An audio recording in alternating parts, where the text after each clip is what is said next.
Testing 1, 2.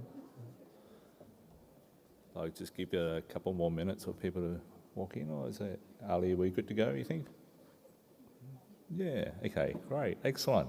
Well, good morning. Welcome to Mitie Term 2 Conference. For those who don't know me already, my name is Fred. I'm the Vice President of Mitie.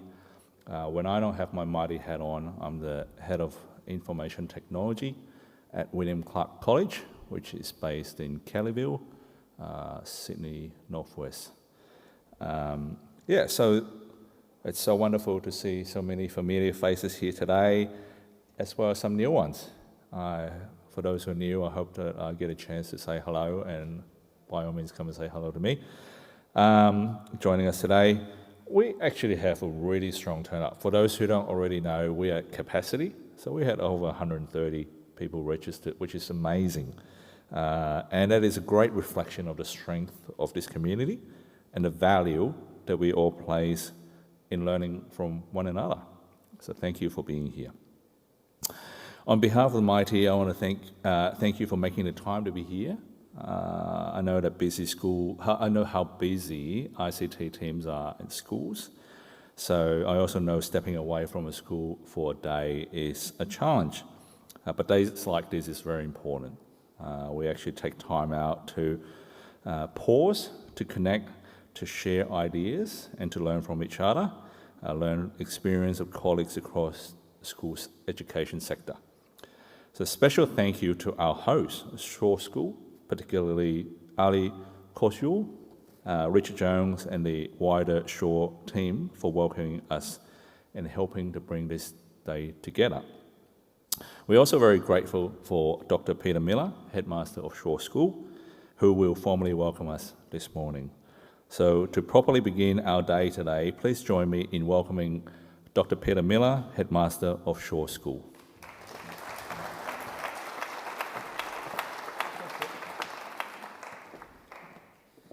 Well, good morning, everybody, and extend that very warm welcome to you.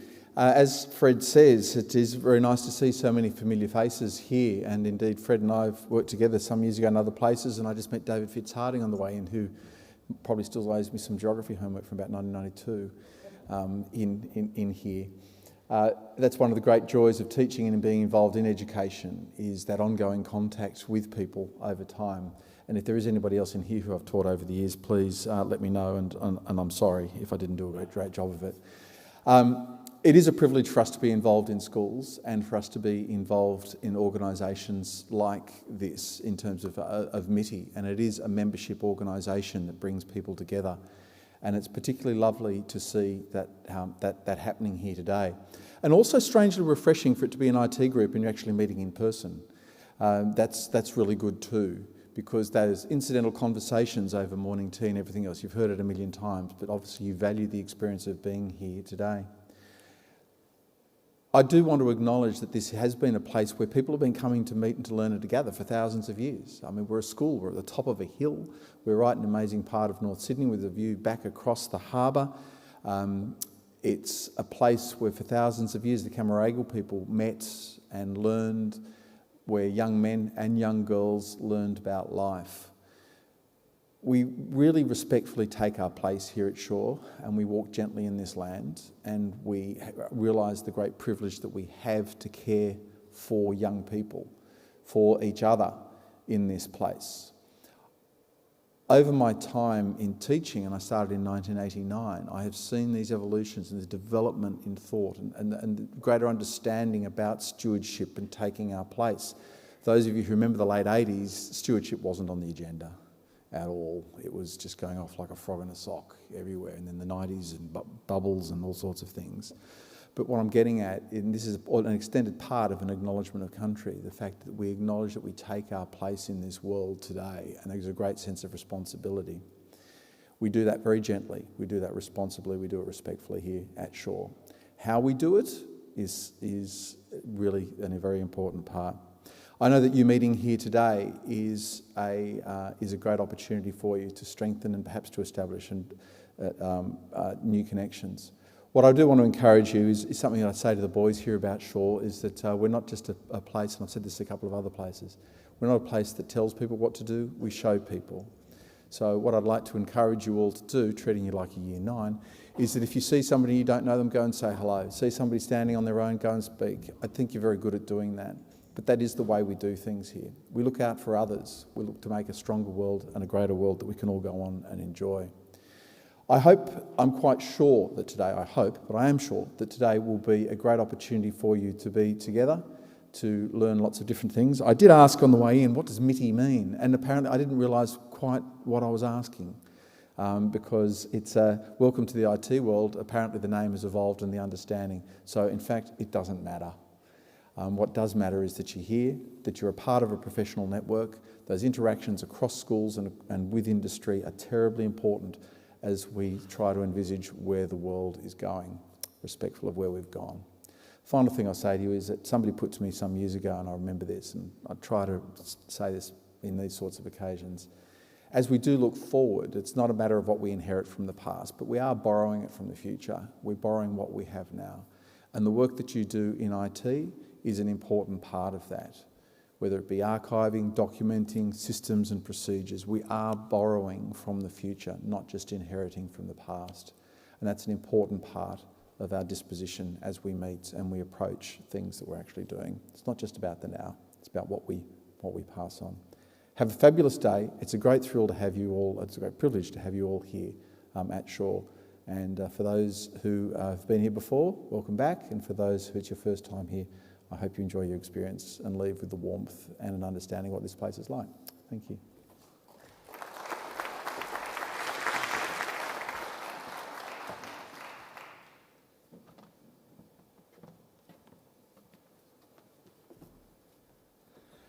Thank you, Dr. Miller. Thank you for your welcome, and thank you again to the Shaw School for hosting us today. Before we move on to our main program, I'll briefly cover a few housekeeping items. First of all, Wi-Fi details today. I think you'll find that on your lanyard. If you're not too sure, please come and speak with one of us.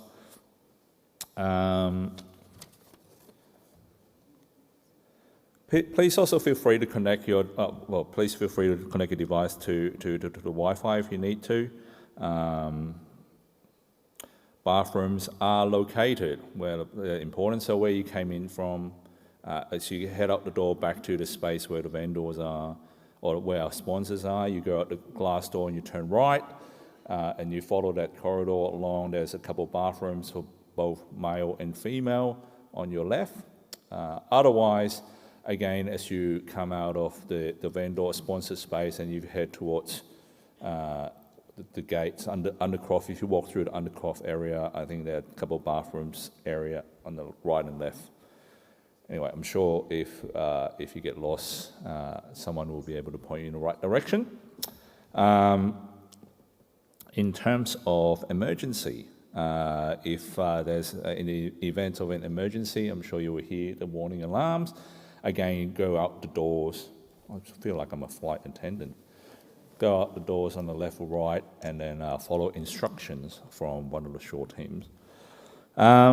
Today's morning tea, important part, will be from 10 past 11 a.m. in the morning, and the lunch will be from 10 past 1. During those breaks, can I please encourage you to visit our sponsors, have a conversation, and make the most of the network time. So trying to challenge yourself not to just hang out with your own group of people, but rather move around and just say hi to people, particularly those who may be new to you, who just build relationship, which is what today's all about.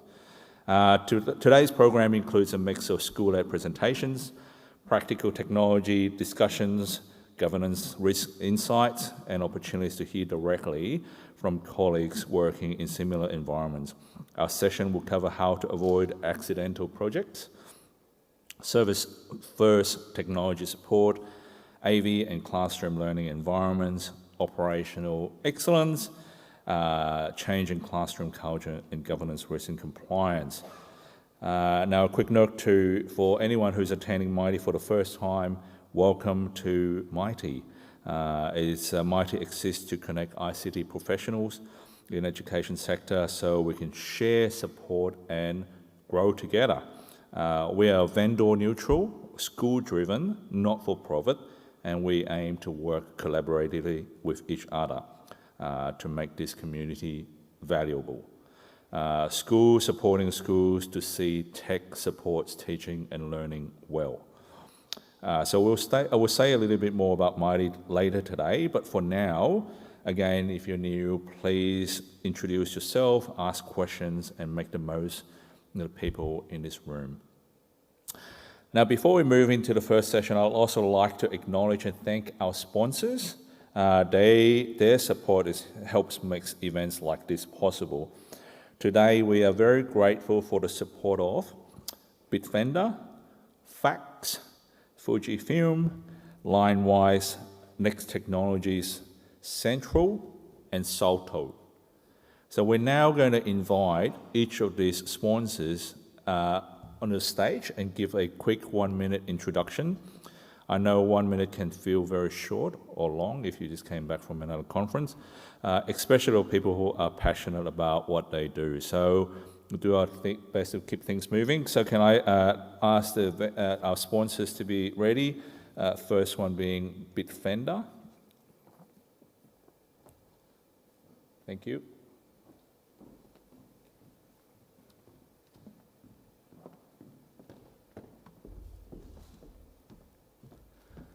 Thank you and good morning, everyone. It's a great pleasure to be here again in Shore School and all the welcoming and see many familiar faces. We participate in 4 events or sometimes even more across the year with Mitie and the leadership of Mitie, of course, with all the support they provide to vendors like us to transfer technology, to update you with our new solutions, especially Bitdefender is focused around endpoint security, and that extends from EDR to XDR to MDR with complete SOC. And that's what we are doing. There are a great amount of audience here who are already long-term existing clients of Bitdefender, and we are very proud of that. A big percentage of our work in Australia and New Zealand and globally is dedicated around education, and we keep our clients not as a number, but as close friends and family, because we don't only protect the endpoint from a physical point of view, but also we consider the consequences in case there is a breach or there is a cybersecurity threat to students, because as many of the audience, so do I have two kids. We know that schools do hold a great amount of sensitive information and information that can be critical for the safety of the school, the community, and then the wider, anyone who care for a child during their journey to adulthood. So please come. We have a stand. We have a lot of things which we don't want to carry back. So if you are having a coffee, come talk to us, me and Jake, and we will take it from there. Thank you very much. Thank you. The next one is Fax.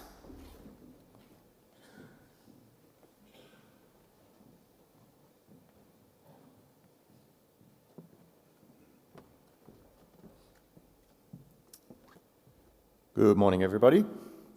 So, as I've been introduced, I am here for facts, and what I wanted to do today was just to share 5 pretty basic facts with you. I think these are not going to be particularly controversial. Firstly, my name is Lincoln Maurice. Shouldn't be controversial.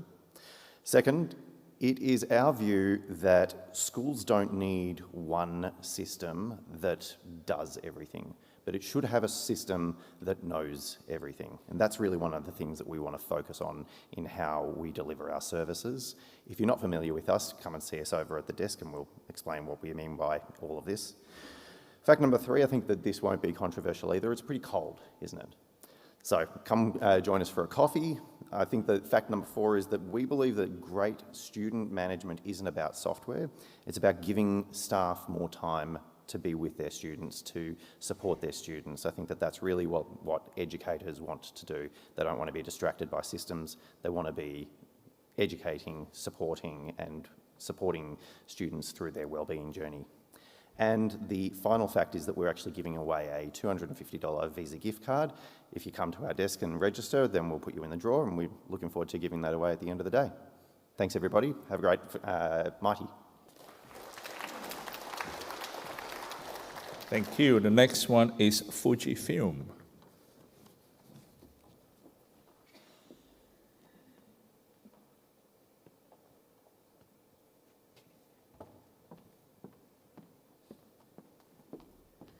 Hello everyone, good morning. My name's Natalia Mertinovsky. I work for Fujifilm. My colleague Rachel Brown here has joined me.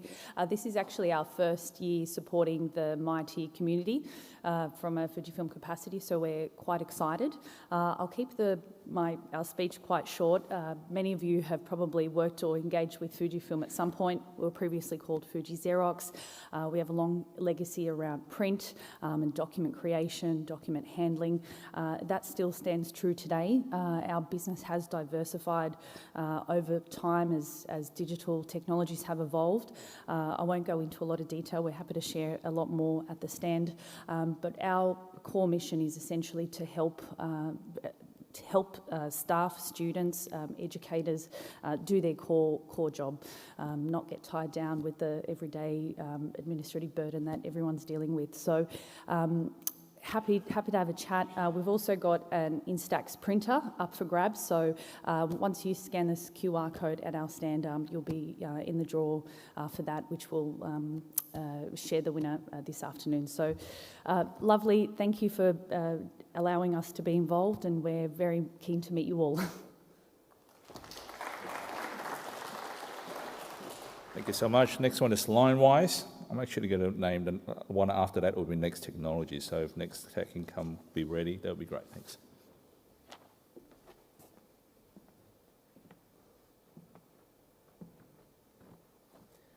Morning, everyone. I'm Sunny from Linewise. A lot of you already know who we are and what we do. I see a lot of familiar faces here. Already had some great chats outside at this point. But for those of you who don't, we're the world's largest cyber safety provider. We support about 32,000 schools globally and protect about 29 million kids every day with our tech. Essentially, we help to shape and steer the online experience for a student, and also help the school and key stakeholders get great visibility on what students are doing online. But as our other sponsors have said, please come visit us outside, talk to us just for a chat. We're not here to sell anything. We're here to just learn more about you, learn more about the schools, the community, the problems you're facing. And we have a lot of merch as well to give away, so please come around and take lip balms or candles. I don't know if you guys like lip balms or candles, but they're there. Thank you. Thank you. Next Technology is next, followed by Central. Morning, everyone. Greg from Next Technologies. I think Fred said before a minute can be long or short. As I've found out, I'm doing this about 15 minutes ago. This will be a very long minute for me. We are a managed procurement company based out in Castle Hill. We've been in education and other industries for a very long time. I've been there for about 10 years. We sell pretty much anything that plugs in, end-user devices, laptops, PCs, infrastructure, AV, the whole box and dice. We have a really well set up deployment service out at that facility where we can unbox, image, rebox into our branded box solution, which you can see on our desk today, up to 500 devices in a day, and send them out. We also have our own portals, be it BYD portals for parents or just purchasing portals for the school themselves. But probably what sets us apart and what we do a bit differently is our pricing model. The owner of the business, Chris, often describes us as a sales business that hates the sales business. And from that came open book pricing. So we for all our education partners, we offer an open book agreement. It's an agreement from our side, not from yours, and that sets an agreed margin for everything you purchase from us. And what that allows is us to act more, I guess, like a broker and sit on your side of the table and help you find the right device, because we're not worried about either padding our pockets or slowly increasing the margin. Our agreement with you doesn't allow us to do it. So if you want to find out more about that, we're out there. Come see myself, Angel and Alex, and we'd love to have a chat. Thanks. Okay, Central next, followed by South Hall.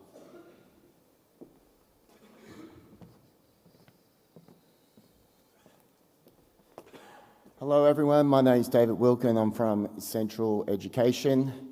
I did the conference yesterday and I had 30 seconds to talk and they counted me down, so don't count me down for a minute. We are a student information system. We have over 260 independent schools throughout Australia. Australian based, we're over at Chatswood. We've been supporting Mitie for as long as I can remember. We have a couple of things today. We have a student information health check, so SIS health check. Come to the table, fill one out, get a power bank. And the other thing we have is win a Uber Eats voucher. Nominate 2 other stakeholders in your school that we can talk to, and you'll get a $100 Uber Eats voucher. And plenty of merch. And we have a Lego. Someone's going to win it at the end of the day. Thank you.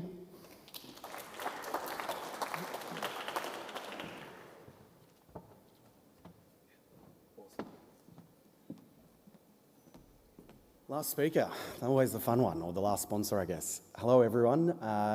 First conference for Celto. Thank you so much for having us. While I'm last, I thought I might do a little quick sense check that I'm in the right room. Can I get a show of hands? Who has to issue staff cards and student cards in here? Who's responsible for that? Fantastic. So we've got some credentials that people are issuing out.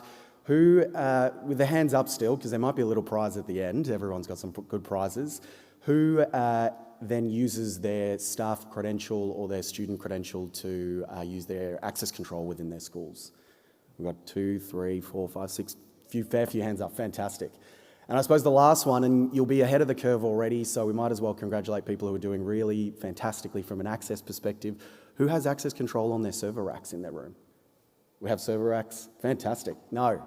Well, that's something that I thought we could, potentially share, is not only are we, securing your physical world and making sure that your physical infrastructure is secured, but also making sure that you have a secure platform to work on. So if you're not familiar with Celto, we're an access solution company, and we do things from physical wireless access control to physical hardwired doors, but also identity management, and then ensuring that the platform is an enterprise solution that sits within your technology stack. So if you're interested in integrating with your existing technology platforms to make sure you understand who's on your premise, on your campus, and who potentially needs to be locked down or locked out, love to have a conversation on how we can support in your current environments. Thank you so much.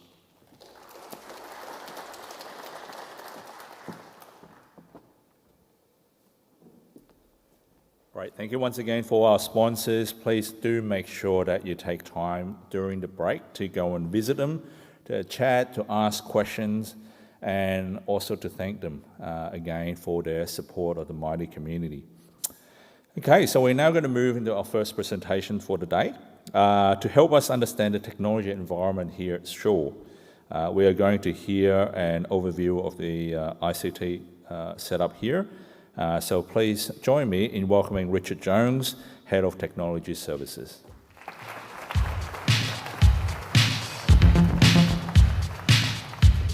I didn't pick that music. Okay, I like it. Okay, welcome everyone. This is an amazing community. I love this community. I know so many of you. Thank you for being here. My first challenge today. Okay, that's not going to work. Hang on. No, okay. Reese. Just, make a joke amongst yourselves. Okay, let me just start. The first thing I want to do is thank Mitie. This community has existed for a long time. It's how I really became part of this community about 17 years ago when I joined Shaw. And I've got some names that I want to share who were very instrumental in my journey. I don't think any are here today, but they were very important to me. The first is Peter Anderson, who many of you probably know, who was at Riverview when I started here. He was really one of my mentors. The second name is Ian Ralph, who I think many of you will know as well. He, I think, was a co-founder of Mitie. Such a gentle, amazing man, helped me enormously. Third person was Jen Sharman, who I think many of you would know as well. When I started here, Jen was at Winona, and she shared so much. I learned so much about the school environment, so I'm deeply appreciative of the support I had from Jen. And then finally, a name that many of you may not know, and that is Frank Brooks from the, I think at the time it was the AIS. And when I started here at Shaw, the first mission I had was to produce an IT strategy in support of, please do not groan, the digital education revolution.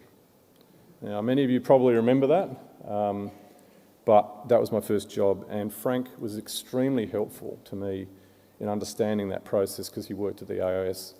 So, yeah. Anyway, okay, so this is us. We're a Christian school. We have about 1,700 students, 900 staff, which sounds like a lot, but a lot of those are casual. So I think that would be a very similar situation in your schools. Probably half, I think, are about casuals, and that introduces its own challenges. We board from year 7. Typically, we have about 220 boarders, and we have 2 campuses here in North Sydney and Northbridge playing fields, which I know causes traffic havoc every Saturday around that area. Okay, that's the wrong way. Right. So I thank Mitie, I thank the Sages. I do also want to thank a few other people. Firstly, my team. They are the energy behind today. They're the ones that wanted more than anything to do this. I'm a bit embarrassed that we've never done it before. But they pushed me, and they are really super keen to talk to you today, and I hope you'll get a lot from listening to them. I also want to acknowledge the behind-the-scenes people, everyone on Mitie who's involved, the sponsors, anyone who's done the catering, our own facilities team, and our events team who've helped pull this whole thing together. So I'm deeply appreciative that they're involved and they can make this a great day for you. Okay. Now we get into the good stuff. I'm just going to pause on that just to give you a chance to take it in. Were you synergetic? No groans, okay. A recent system that you're going to hear a little bit about is Stripe for payments. Learning management, I think you'll be very familiar with Schoolbox as a platform, and we also use the combination of Teams and OneNote as well, and maybe Amanda may share a little bit about that during her chat. Parent engagement, parent portal, I guess. We use a combination of Schoolbox and Digistorm. I think this will be a familiar thing for you. Clipboard for co-curricular. Enroll HQ for our admissions process. Enroll HQ is fairly new for us, so we're about a year in, I think. Systems that are not yet fully launched, payroll and HR, so Affinity and Martian Logic. That is a very aspirational project for me in terms of building an integrated HR and payroll ecosystem, and let's just say we're about 2 years in. I'll leave it at that. If you've done this before, you'll understand my pain. Excursions, consent to go, counselling, this is another new system for us, something we're just about to launch. And then finally, integration. I think many of you would be familiar with Wand as a sort of an information broker.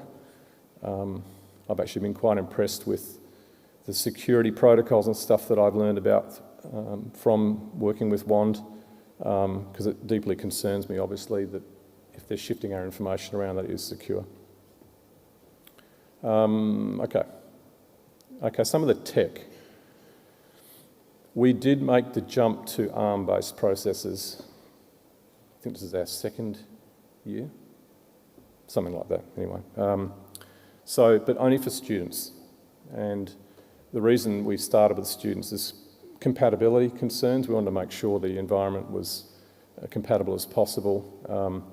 And I think it's fair to say that battery life, performance and price, they're the main beneficiaries there. So if you do want to learn more about the viability of ARM in your school, you can welcome to talk to my team about that. We do have iPads in the junior school, so it's a mixture here. We did transition reasonably recently from MacBooks and iPads to fully iPads in the prep. So you'll probably hear from Amanda about this in the senior school, but essentially it's a digital inking strategy from K all the way through to 12. That's the underlying pedagogy. Staff devices is a mixture of Intel devices and MacBooks in the prep. Our network is an Aruba network, wireless and wired. I'm not really a technical guy, but I'm going to try and say some technical words now for those that you might understand them. We use colourless ports. Does that mean anything? Okay. I'm led to believe that's supposed to stop bad things from plugging in. Okay, that's good. We also use, hopefully this means something to the techies out there, our firewall, all our VLANs run off our firewall, meaning that we have good network segmentation here, which is one of those things that you really need to do if you're trying to do cyber properly. It can slow down attackers when they get on your network. So again, if you want to learn more about network segmentation, colourless ports, wireless, I guess we've got Aruba for wireless as well. We recently transitioned to Central for management of all of our Aruba platform. Identity management, I think many of you will be familiar with Identity One as a platform, an Australian business. And we have, I think, stressed that platform to its absolute limit in terms of what we do with it. Not only do we do identity management, but we do all of our Teams and OneNote setups via it. I think that was probably pioneered by Central Coast Grammar during COVID. Dave Nichols is out there, probably nodding his head, but we jumped on that bandwagon, and I don't think we could really have a functional Teams and OneNote environment here without it. But we also use it for all of our mail distribution lists. We use it for some of our policies like conditional access in Entra. So we use Identity One for so many things. Recently, Andrew Merrick has probably killed me for saying this, but we have linked our team's telephony environment into Identity One so that it puts the presence of teachers on Do Not Disturb during their timetabled classes. Now, I don't think this has been done before, but for us in moving to Teams for phone calls, we just had to have that, otherwise teachers would be suffering in the classroom. So we go live, I think that's Monday. So keep your fingers crossed for us. We use HP for our servers. Internet, we've got quite a significant internet bandwidth here, which we need. As you will no doubt, everyone's moving to SaaS for their software, so the internet is obviously vital. Print, we transitioned to Uniflow Online. We've been a Canon Uniflow platform here for a long time. Recently transitioned to online because of the ARM support. So to be able to run ARM devices, you obviously need print drivers, and so that was the best way for us to get that experience. As I said, communication, we're moving to Teams. So Teams is our unified communication platform, voice, video, chat, files, telephone, everything. Okay, security stack. I was just going to say at this point, wouldn't you like to know? But because I know there's some hackers out there, but let me just say that we do have a managed threat response provider. That's a 24/7 arrangement. This is inexpensive. This is quite a commitment for a school to make. But honestly, I can't provide that service myself. And we do continuous vulnerability scanning. For those of you who don't know what that is, it's part of most of the cyber frameworks. It's essentially that you're always checking your infrastructure to look for vulnerabilities. And we've got that built into our MTR service so that our MTR partner actually is not just dealing with incidents, they're dealing with vulnerabilities as well. Happy to talk to you about that if you're interested. And then finally, Intune for device management. We took the brave step of moving to Intune for iPads, and I think that's going well. If you want to learn about that, we can help. And then Vivi, again, a platform very familiar, I think, for presenting and digital signage. Recently moved to digital signage with Vivi, actually. I'm happy at this point, if anyone got any questions, I'll just shut up for a sec. Otherwise, I'll keep going. It's all pretty normal, right? This is the way the team is structured. Sure, you can read that. I think the slide deck will be available afterwards anyway, but there are 5 kind of key functions of the team. Governance, that's kind of me. That's all the boring stuff. And then exciting stuff my team do. So solutions is really a very new role for us, and it's about getting out into the school and understanding process and helping the school improve their processes. This is actually a very challenging area, because what I find is that you can get a bit of a gap between your IT function and your business, your school, and no one really wants to take a step.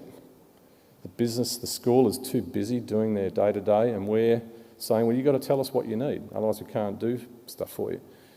So that role is designed to get out there and ease that pain, understand things, make suggestions, and help our school improve. So we really have skin in the game with this particular role, and you'll hear from Rob in the accidental project session. He's also a specialist in UX and UI, which is really important in terms of how we deliver system, particularly to parents. Delivery. I don't think I've seen this team in other schools, but essentially it recognises that people that have to deliver new stuff, it's challenging them to do that if they have really heavy BAU, business as usual workloads. So delivery is recognising that and pulling people out and giving them that responsibility for the delivery of devices or new systems. Now, they do some support work as well, but predominantly that's their role. So that means the service team, who are the next team, can focus on break fix, helping clients, getting into the classroom, all that kind of very, very noisy day-to-day transactional stuff. I don't know if any of you have seen that model before. It works well here. If anyone's thought about doing things that way. Otherwise, I know what happens is you're just expected to do everything, and it's really hard. And then finally, we have an operations team. This is the engine room. This is all of the tin, all of the security stuff, and more importantly, I guess just as importantly, identity management as well. I report into the business manager, and that works really well here. A very supportive business manager. He is a good mentor for me.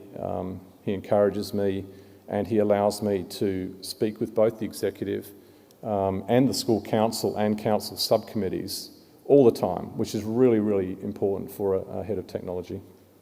And then digital integration is actually separate from IT, and I think for us, I've always felt that's the best model, personally. And Amanda Pfeffer is here. She's the head of digital integration. And that is, as I said, it's led by teaching and learning, which is, I think, the right model. I'm not a teacher. Amanda's an excellent teacher. She understands pedagogy. She understands the students. And she's best placed to drive and develop pedagogy and methodology here. These are our current challenges. I don't think there's anything here that will be surprising to any of you. In my session this afternoon, which is likely to be the most boring session of the day, but stick with me, I'm going to talk about the Sure Shield. AI, yeah, it's front and centre here. Of course, I'm sure it is in your school. So what are we doing? What's the strategy behind it? What's our policy? There's a lot of concerns, obviously, about students cheating, but I think the discussion is way more important and way broader than that. So we're grappling with that at the moment. And then the tools, what do we use? Everyone's got their favourite AI platform. Just when you think you're happy with Copilot or something, another one comes along, and then Mythos blows it all up. And so this is difficult. This is a difficult space for everyone. I mentioned Teams for telephony. We'll learn more on Monday how that goes. And then I talked about the new HRS and payroll system as well. That's the Unify program. The big challenge there, if you've been through this before, is that your finance team, generally responsible for payroll, and your HR team are separate entities. And they just want the system that works for them. I am trying to glue something together and make it much bigger than that. Because identity management hangs off that as well. The counselling system, super sensitive information in that. We've chosen Focus CS for that, and we're about to launch, so that's another big one for us. The next project we had high hopes for. I still have high hopes for. This is the idea that we are going to have one ticketing system for the entire school. So we're not going to just have a ticketing system in IT and the facilities have their own and events team are using something else. We're going to have one, I'm calling it a workflow system. A couple of my team, Roxanne and Alex, worked diligently on this and built a brilliant business case, and then money. So we are going to pick that up again next year. We've called that convergence. I think that's an excellent title for what we're trying to achieve. And then finally, this last one is a ongoing, should I say nightmare? It's just really, really noisy. We've introduced MFA, multi-factor authentication, for our parents. You know, Roxanne and her team live and breathe this pain on a daily basis, I would say. The good thing is we haven't had pushback from our parents. I think they just generally expect this now. But it's very noisy. And also casual staff who might use our systems twice a year. So again, I think these are things that you'll all be pretty familiar with. Happy to share more if you want to reach out. And then just finally, then I can shut up. There's some governance bodies here that you may or may not have in your school. It's a good checklist just to go down and make sure that you've got something in this space. We have a policy management committee. This is very new. It's a group of people that get together to work out what our policies are going to be on everything. It could be, can you bring a dog to school? Can you fly a drone? What AI are we going to use? It doesn't matter, it's everything. We sit on that committee, which is fantastic. The new system process, which Ali and Rob are going to cover off a bit about in the accidental project session, this is a really important part of governance. It's how we, I guess, meet expectations. That's the primary intent. The ICT Strategic Committee, which Peter Miller, the headmaster, chairs, is an opportunity for key people to get together once a term just to make sure we're on track. Governance, Risk and Compliance Council Subcommittee, I'll be covering that off a bit more detail this afternoon. That is essentially a body, a subcommittee of the full council that deals with risk. And I have to, that sounds negative, I enjoy presenting to that committee each term. It's a great development opportunity. Cybersecurity Incident Response Team, or CSIRT, you should have something developed.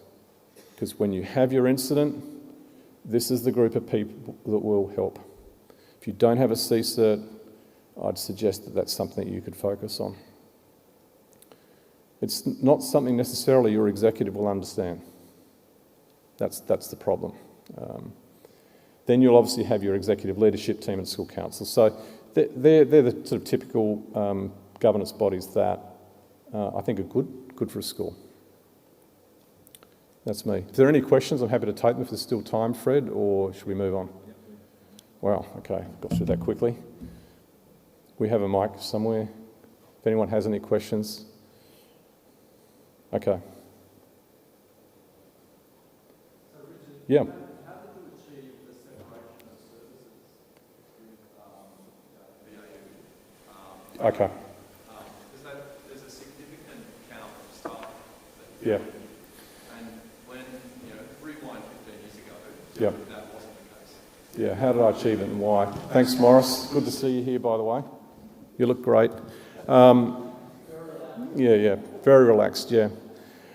I came from a corporate background, and I have always known that if you rely on your support teams or operation teams to deliver new stuff, something is going to fail. Either your support tanks or you don't deliver what you've been asked to deliver. Now, I'm going to say something controversial now, the first for today. No one really cares about support. Sorry, Roxanne. look, they care when it's not working, but it's not the thing that is driving the school forward. Of course, you need great support in the team, but what IT really should be doing is delivering benefits, tangible, real, fantastic benefits for the school. So if you try and have one team do it all, like if I had Roxanne and her service team, or Grant and Jai doing project work totally, or support work, sorry, if they were trying to do it all, it would fail. We'd either let down the school on delivering new things, or we'd let them down on support. By separating it, I give us the best chance possible to do that. How did I do it, Morris? I think it's one of those things that once you build relationships with the executive of the school and you can explain why it's important, they'll get on board. And so I guess I had to commit to deliver things by doing it. Skin in the game.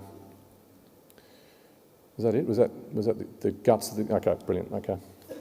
Is it working? I guess you can talk to my team about that. I think it is, yeah. Anything else? Nothing too provocative? Bored yet? Oh, David. Sorry, David. Yes, yeah. Something in there. So how did you start it off? Yeah, so you're probably all gonna laugh when I say this, okay? Or if not, I'm telling you, you should. If you don't have this process, you continually get swept up with these ideas that people have. Amanda, you'll probably find this extremely funny. Teachers go to conferences. Typically, they come back in term one with all these great ideas about what they want to do, right? Awesome ideas that have no grounding in practical reality whatsoever. And I'm sure you're laughing, so you've been through this before. My job is to turn those great ideas into reality. Or, if they're turkeys, we're going to shoot them. So you've got to find the ones that work well and those that aren't, cull the ones that aren't good and support the ones that are. For those you choose to support, really get behind them. Make them your priority, not just the person who's asking for it. That way they'll feel supported. So my process is not about, it might feel a bit like a gate, but the idea is that you get on that journey and then the IT team will deliver for you. So it's worked okay here, I have to say. I've never had someone say, oh, another form I've got to fill in. Well, I might be saying that behind the scenes, but they haven't said it to me. So that then feeds into the ICT Strategic Committee, which I had up as one of our governance bodies. So I send that out to that committee, then we meet. Amanda sits on the committee with me, as does Ali, and we work through it. We talk through, when should we do this? Is it more important than something else? Have we got the money to do it? Does everyone understand what we're doing? And that gets alignment, which is super important. Does that help? Yeah. Yeah, Harman, yeah. For the delivery, so the delivery is covered. So are you taking people from the support and operation? Yes. Delivery? Yeah. Armin actually is cheating here because he's worked for me before. So if you want to know if this works or not, you can just simply ask him. Look, it's attempting to, I guess, senior technical people like Armin and in my case now Shaw, Grant and Jai, I want them focused on the real technical challenges, the things that, like the identity management configuration or network configuration. I don't really want them involved in, helping a student log on. I've got a different team for that. So that separation allows sort of your level 2, level 3 technical staff to really focus on those areas. Yeah. Thanks, Armin. Am I done, Fred? Okay. Thank you, everyone.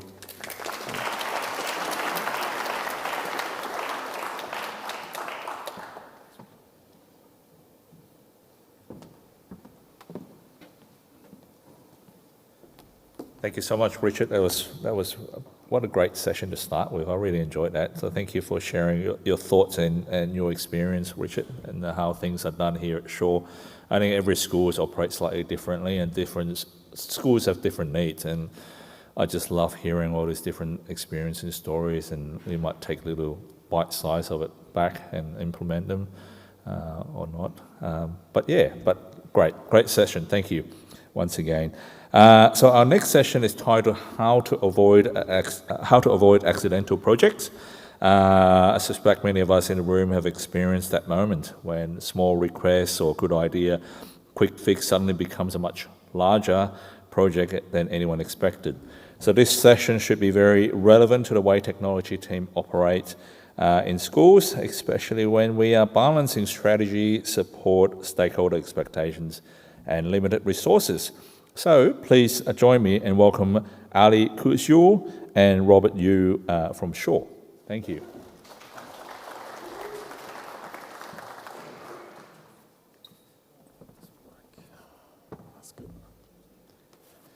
Welcome, everyone. First of all, I'd like to thank you once again for being here. It's an honor for us to host the Mitie Forum, and also it's a privilege for me to be here presenting to you. So thanks again. My name is Ali. Some of you know me as Ellen, but I'm Ali Kusku, and I'm the Technology Program Manager at Shore. Now, I wanted to start this conversation, this presentation, with a question that comes up quite frequently at these forums. So the question is, should the head of ICT report to the business manager, or should the ICT be part of the executive? And I'm sure when you see that question, many of you have your own opinions on this topic. So as Richard mentioned, we're not a school that where head of IT is part of the executive. So I thought about that alternate universe, and I thought about the pros and the cons. And some of the ones that came to my mind were, if you are in the executive, then that means, if your head of IT is in the executive, then that means the people who provide the technology are included in the decision making. And you might as well say that the academic side and ICT are in sync. But it's not like that here, as I've said. Now, I want to remember my dad here, who's passed away. But he used to say, when I was looking for a job, he used to say, if you ever go into a workplace, the first thing you should ask is, how long have the people who've been working there have been just there for a while? And if they've been there for a while, then that's good news for you. Richard's been here for 17 years. So I guess that's what that means is reporting this structure where head of IT reporting to business manager has been working well for us. And now this, and I think there's part of the reason is because of the structure that we have here, and that is the ICT Strategic Committee. Now, I started with this question, as I said, we don't have, the head of ICT doesn't have a seat at the executive, and for a lot of us who feel the divide between academic and the ICT, that might be a problem. So there we go, it just slowly goes through, but then the ICT Strategic Committee is here, and it's at the and the technology program is at the core, and this structure is what I thought is worth sharing with Mitie members. So that's what I'm here to present. The members of the ICT Strategic Committee it's chaired by the headmaster, business manager, head of junior school, deputy head academic data manager, head of digital learning, head of technology services, and also the technology program manager, who is currently me. So this is the structure of our ICT Strategic Committee. Now we meet once a quarter, and we discuss basically what projects we completed, what we are currently working on, what projects are in the pipeline, and the new ones that are being proposed to be part of that technology program. Now, and I think Richard mentioned this before, but there is a new system request form. So if anyone has got an idea, for that to be turned into a project that will take its place in the program, we ask them to fill out a new system request form. Now, the questions there are around the business requirements and the objectives of the project. How will this system align with SHORE's strategic plan? What factors are driving the need for this system?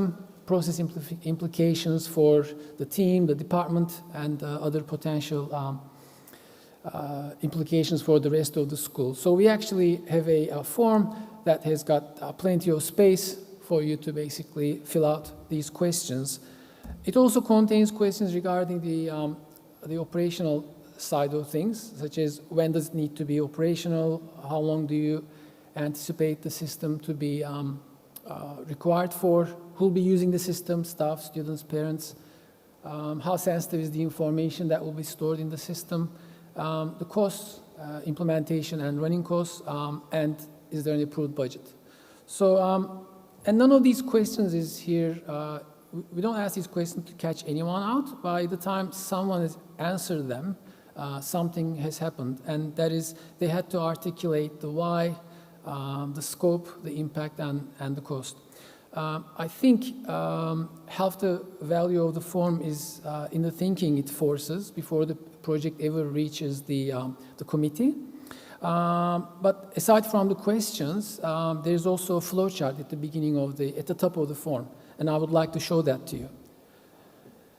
Now, this is basically the new system request pathway, so the workflow that happens before the project reaches the technology program. It is quite fun to look at. Now, the form is basically, once we receive it, so once this form is received, the first thing is it actually a complex project? Can we just go ahead and do it? So that's the first question that comes up. If it's not, we just go ahead and just start implementing. It might be something small. But if it's more strategic or has got complex requirements, then we have an internal discussion within the team, ICT team, and then it gets to the ICT, it gets distributed to the ICT strategic committee members for approval. And then it gets discussed in our next quarterly meeting. Now, again, I'm going to emphasize this, but and then it goes to LT approval, and if everything goes well, then we start looking at it in more detail, and the delivery team takes over. Now, again, I'd like to emphasize that the reason why we have this complex workflow is because we don't want to say no, but and you can't really say no to the people whose job is to educate. And I always seen our jobs in IT as being enablers, and whenever basically every request is born of an effort to make something better, so we have to find solutions to these problems. So the form, basically what it does is make the cost and the priority visible. So in a land of competing priorities, when and if something has to be deferred, the decision is made together with everyone seeing the full picture. Now I'd like to show you how a good overview of the program in the next slide. So basically to manage the program, there's no magic. We just use Planner to build and manage the program. Planner actually started as project, I don't know if you guys remember, but I mean, it's been around for a while, and I looked this up. It was actually written back in 1984 for the MS-DOS. So that's how old it's been. That's how long it's been around. And it's been then merged into Planner. So at the moment, the project has become Planner. So that's what we're using. It's part of the Microsoft 365 ecosystem, and just as in most of Microsoft's products these days, there is areas where it falls short. And you might even argue that when it comes to plan and program management, project management, there's stellar products out there, but it integrates well with other Microsoft products, such as Teams and then Microsoft To Do. So if you assign a task to someone, it shows up in their Microsoft To Do list. And and there's complications if you want to have the Gantt chart capability and things like that. You have to purchase a better license, but I think the standard gives everyone, an A5 license gives everyone a standard and planner. So I hope that is visible. I want to show you this one-page summary, as I've said, and this is what the technology program looks like when it's presented to the ICT Stratcom. And I think this view is important because this tells everyone across the school what ICT department is actually trying to deliver, what's lagging, what's on target, what's been completed, what's still in the ideation phase, and which projects need more resources, and the next set of expected delivery dates. So there's all these columns, and there's multiple things you can do with it. Obviously, you can change the columns, and you can add more stuff in there, but this is what we present when we present to the ICT Strategic Committee. And I think the main thing here is that it sets clear expectations for stakeholders. They see the complexity and the resources projects require. And I think it draws the decision makers in because everyone in the room is thinking collaboratively. And also, we're very lucky to have, and this is extremely crucial, that's why I think it's worth mentioning. So the headmaster, Dr. Miller, is heavily invested in this, and he chairs and he attends every single strategic committee meeting, asks questions, and tries to be part of the solution. And this, as a result, encourages conversation within the room. That's extremely helpful. I think that's one of the key things that needs to happen for any technology program to be successful. Now, I just also want to give you a bit more detail for those of you that are interested. Again, there's nothing magical about it. For example,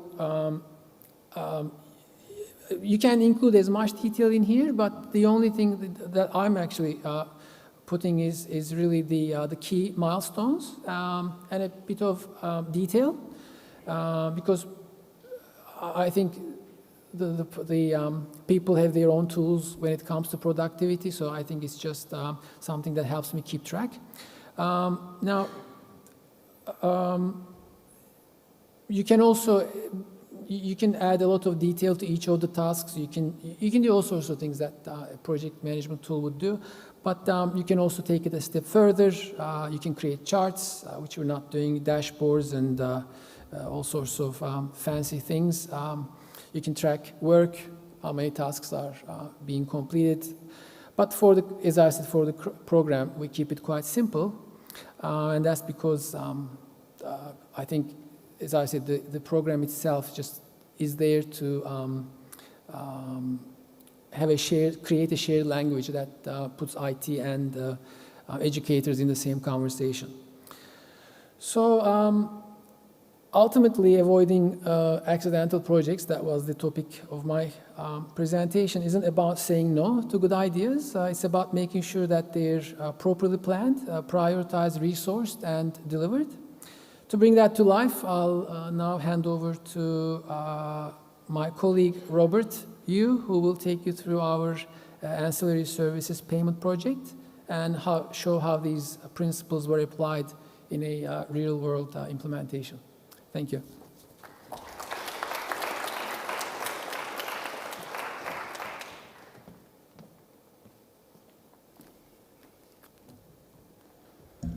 All right, thanks, Ali. Welcome, everyone. I'm Robert.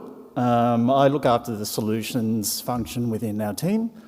In a nutshell, we proactively engage with all areas of the school to introduce new systems and processes and optimise processes. And we're firmly committed to continuously improving the lived experience for our whole school community. As Richard mentioned, my background is in user experience and user interface design, so I will dramatically oversimplify everything I'm about to tell you.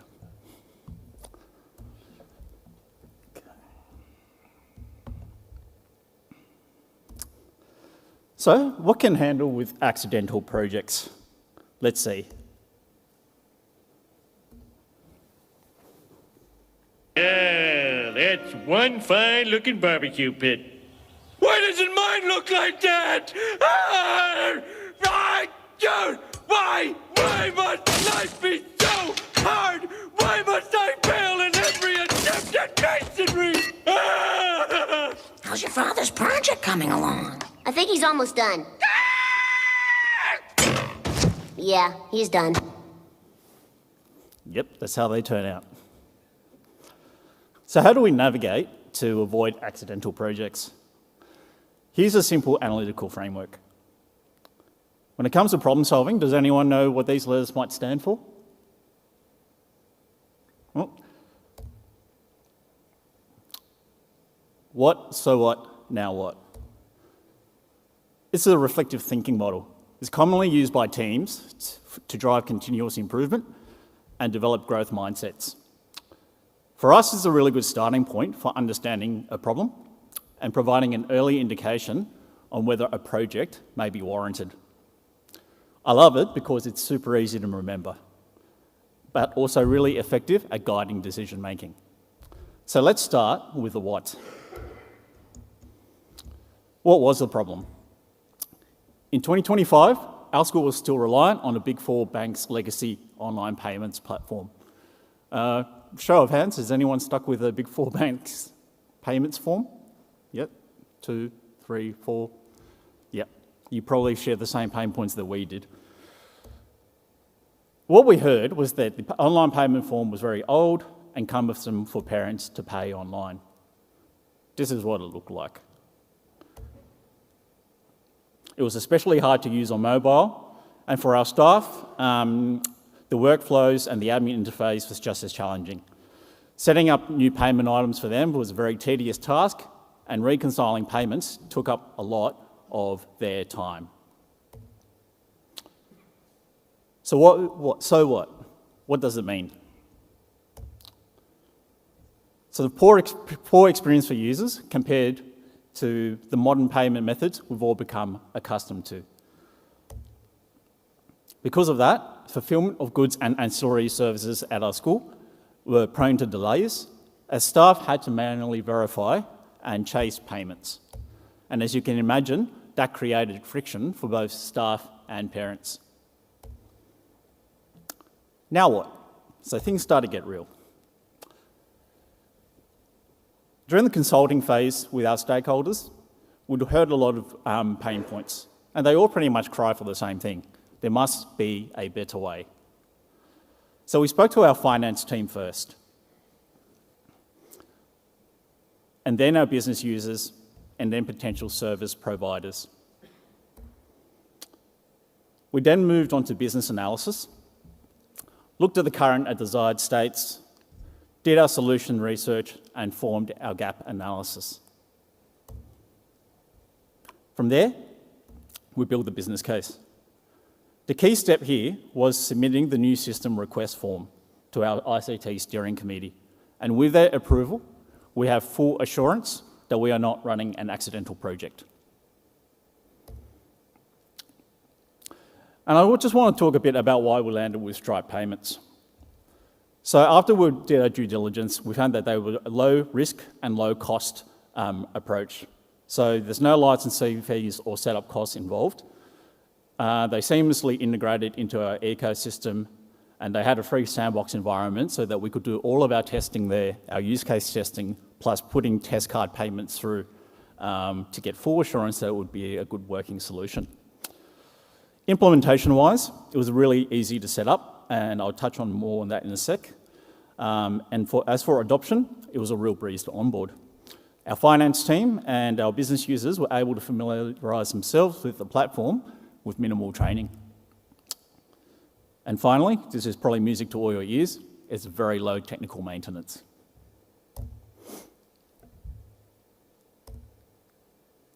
So just coming back to implementation, in terms of how we set it up, we tightly scope and estimate the time required for each task of the implementation. So in terms of the business setup, that's just working with our finance team.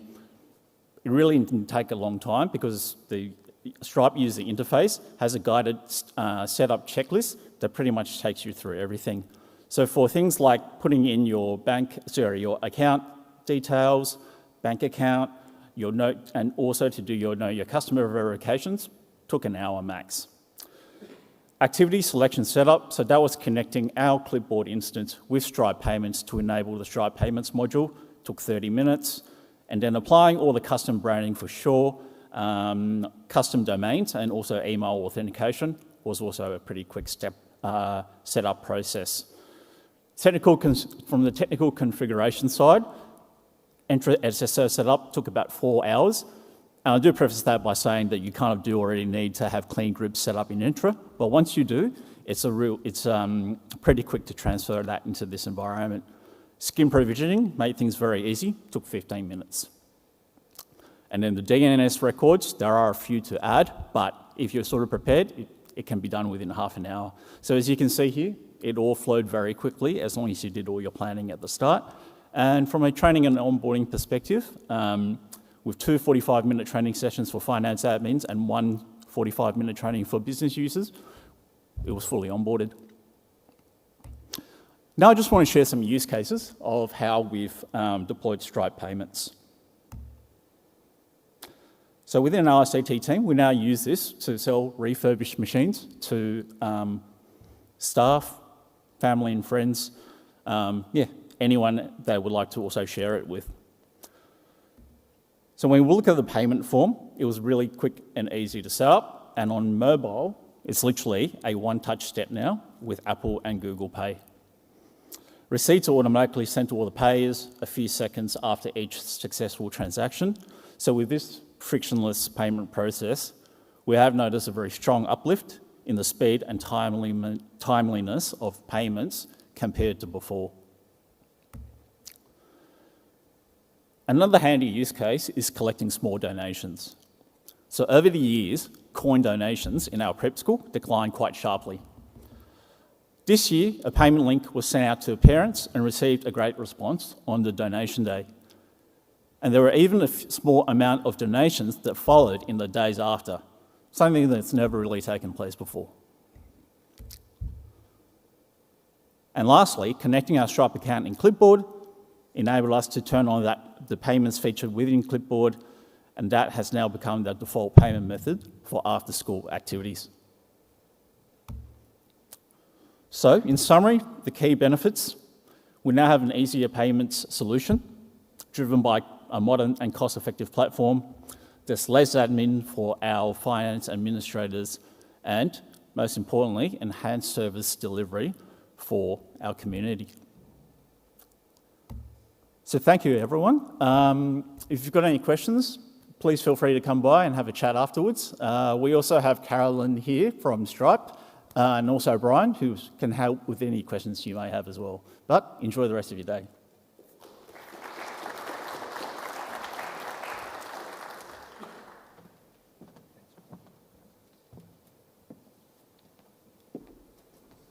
Thank you, Robert. I'm not sure, has anyone got any questions for Robert or Ali? While we've got a bit of a time, actually. We're ahead of schedule, which is excellent. Yeah, Richard, sorry. Yep, thank you, Richard.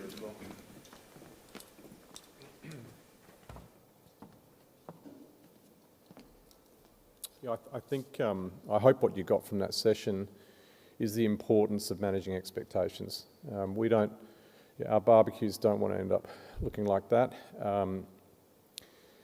Rob did a very good job of glossing over, which is, I think, perhaps the most extraordinary achievement here, and that is that a joined-up approach. Now, thinking about your finance teams, or your foundations that manage donations, or your IT teams that are trying to sell old equipment, those teams don't have the time necessarily to build these new processes. They're looking to you for leadership. The problem is you don't understand their processes, and this is where you get these sort of standoffs. So where Rob has been extraordinary for us is that he gets in amongst the business units, I should say, and really spends the time to understand their points of pain, maps them out, and gets a fully aligned way of doing things. And as I said before, this is a new role in the team that the business manager actually offered, which is fantastic. But yeah, look, I hope that's what you took away from it, is that importance of alignment and joined up thinking when it comes to doing new systems and avoiding those accidental projects. I also really like what Ali said. He's used those terms as well: alignment, conversations. You know, they're simple things, but the more you do of that, the greater the chance you're going to be successful. So I hope that's what came through in those presentations for you. I'm super proud of the guys. So thank you.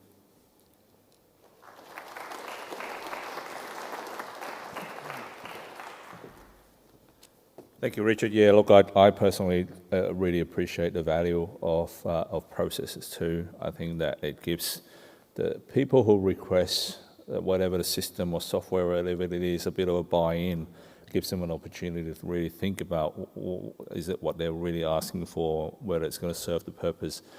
And to Richard's point, the whole alignment is so important. I still remember someone once told me, you fire a rocket into the moon, and if you miss it by a couple of degrees, you'll just completely miss the mark. So having that alignment is super, super important.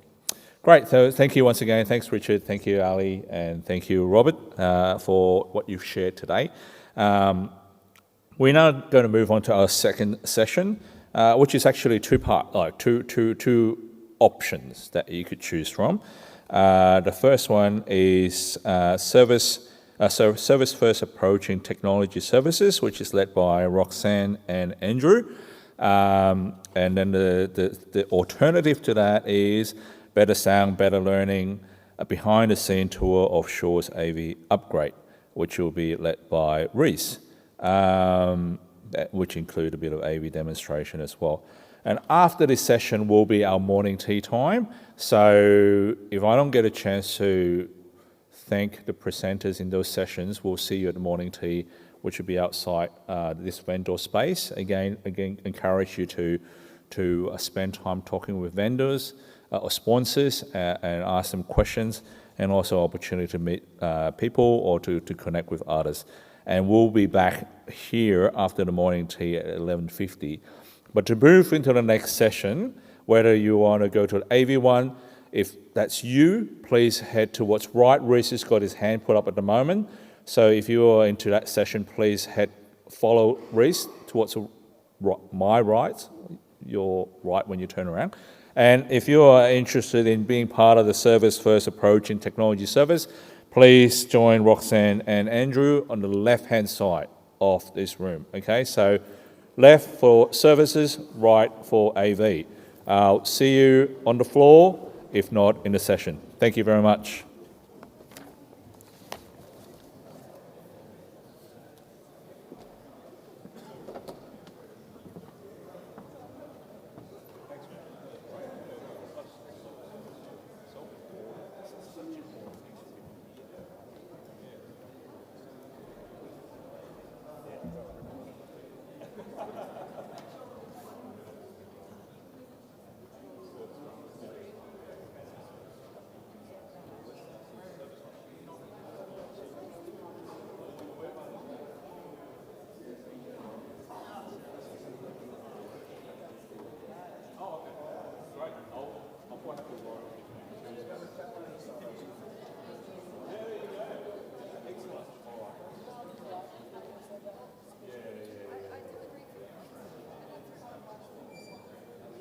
Speakers set up here.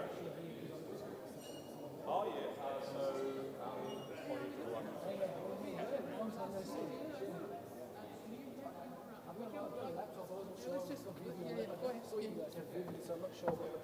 What do you want me to copy? What we were trying to do is we're just trying to keep it in one place, but if you just want to plug yourself in, go ahead and let's just double check. Let's go. I'll put it into a...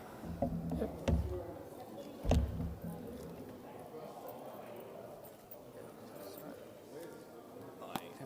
I'll get myself a USB. Is that what you want me to do? Copy? Yeah, just if you just plug yourself in here. Oh yeah, I can plug my own laptop in. That's You're right. okay with that? Yeah. Is Jim around? Yeah, I saw him.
working. No, put it back because we know it's working. Stop. It worked before. But how far from? Oh. Yeah, plug it back in. Why would there be one fail? Brother, plug it in the top. They're coming in soon. That's crazy.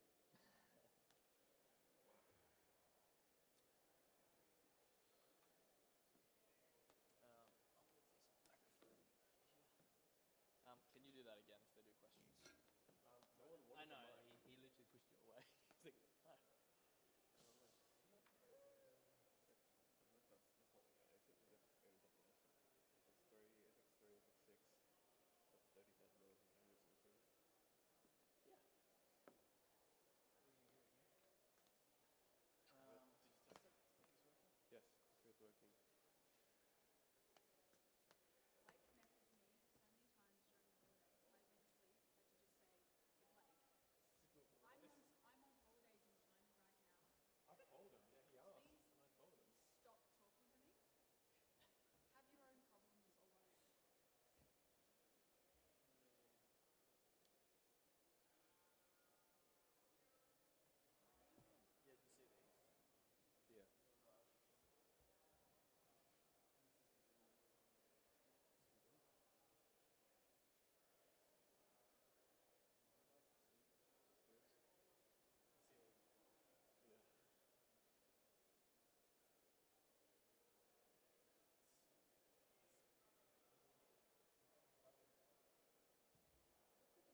probably give it another minute.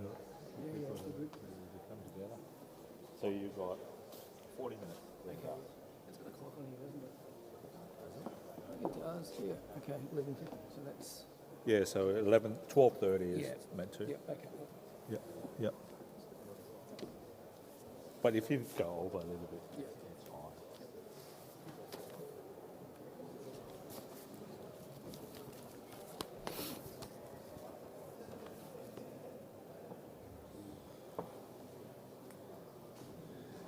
Okay, we might make a start in a minute or two. Just giving people a chance to grab a seat and for others to come back into the session.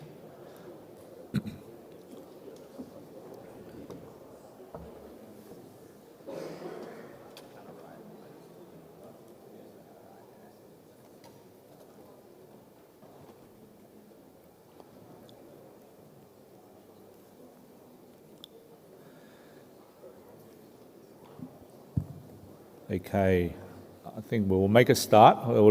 Artists can just drift in whenever they're ready. Welcome back. I hope you enjoyed your session before the morning tea. I hope too that you are all caffeined up and sweet up. I know that my calorie count is going out the window, eating all the delicious food. But yeah. Good to have you back. Thank you. We're coming back to session 3. So this session is titled Operational Excellence in School ICT, People, Process and the Myth of Technology as the Fix. This is an important topic for all of us in the school ICT team. The answer is rarely just buy another tool or add another system. Sustainable improvement usually depends on people, process, culture, communications or governance, which we sort of touched on earlier today, or technology supporting the work, but rather than pretending to be the complete solution. So Toby from Nat Strategy is going to talk us through this topic. So please join me in welcoming Toby.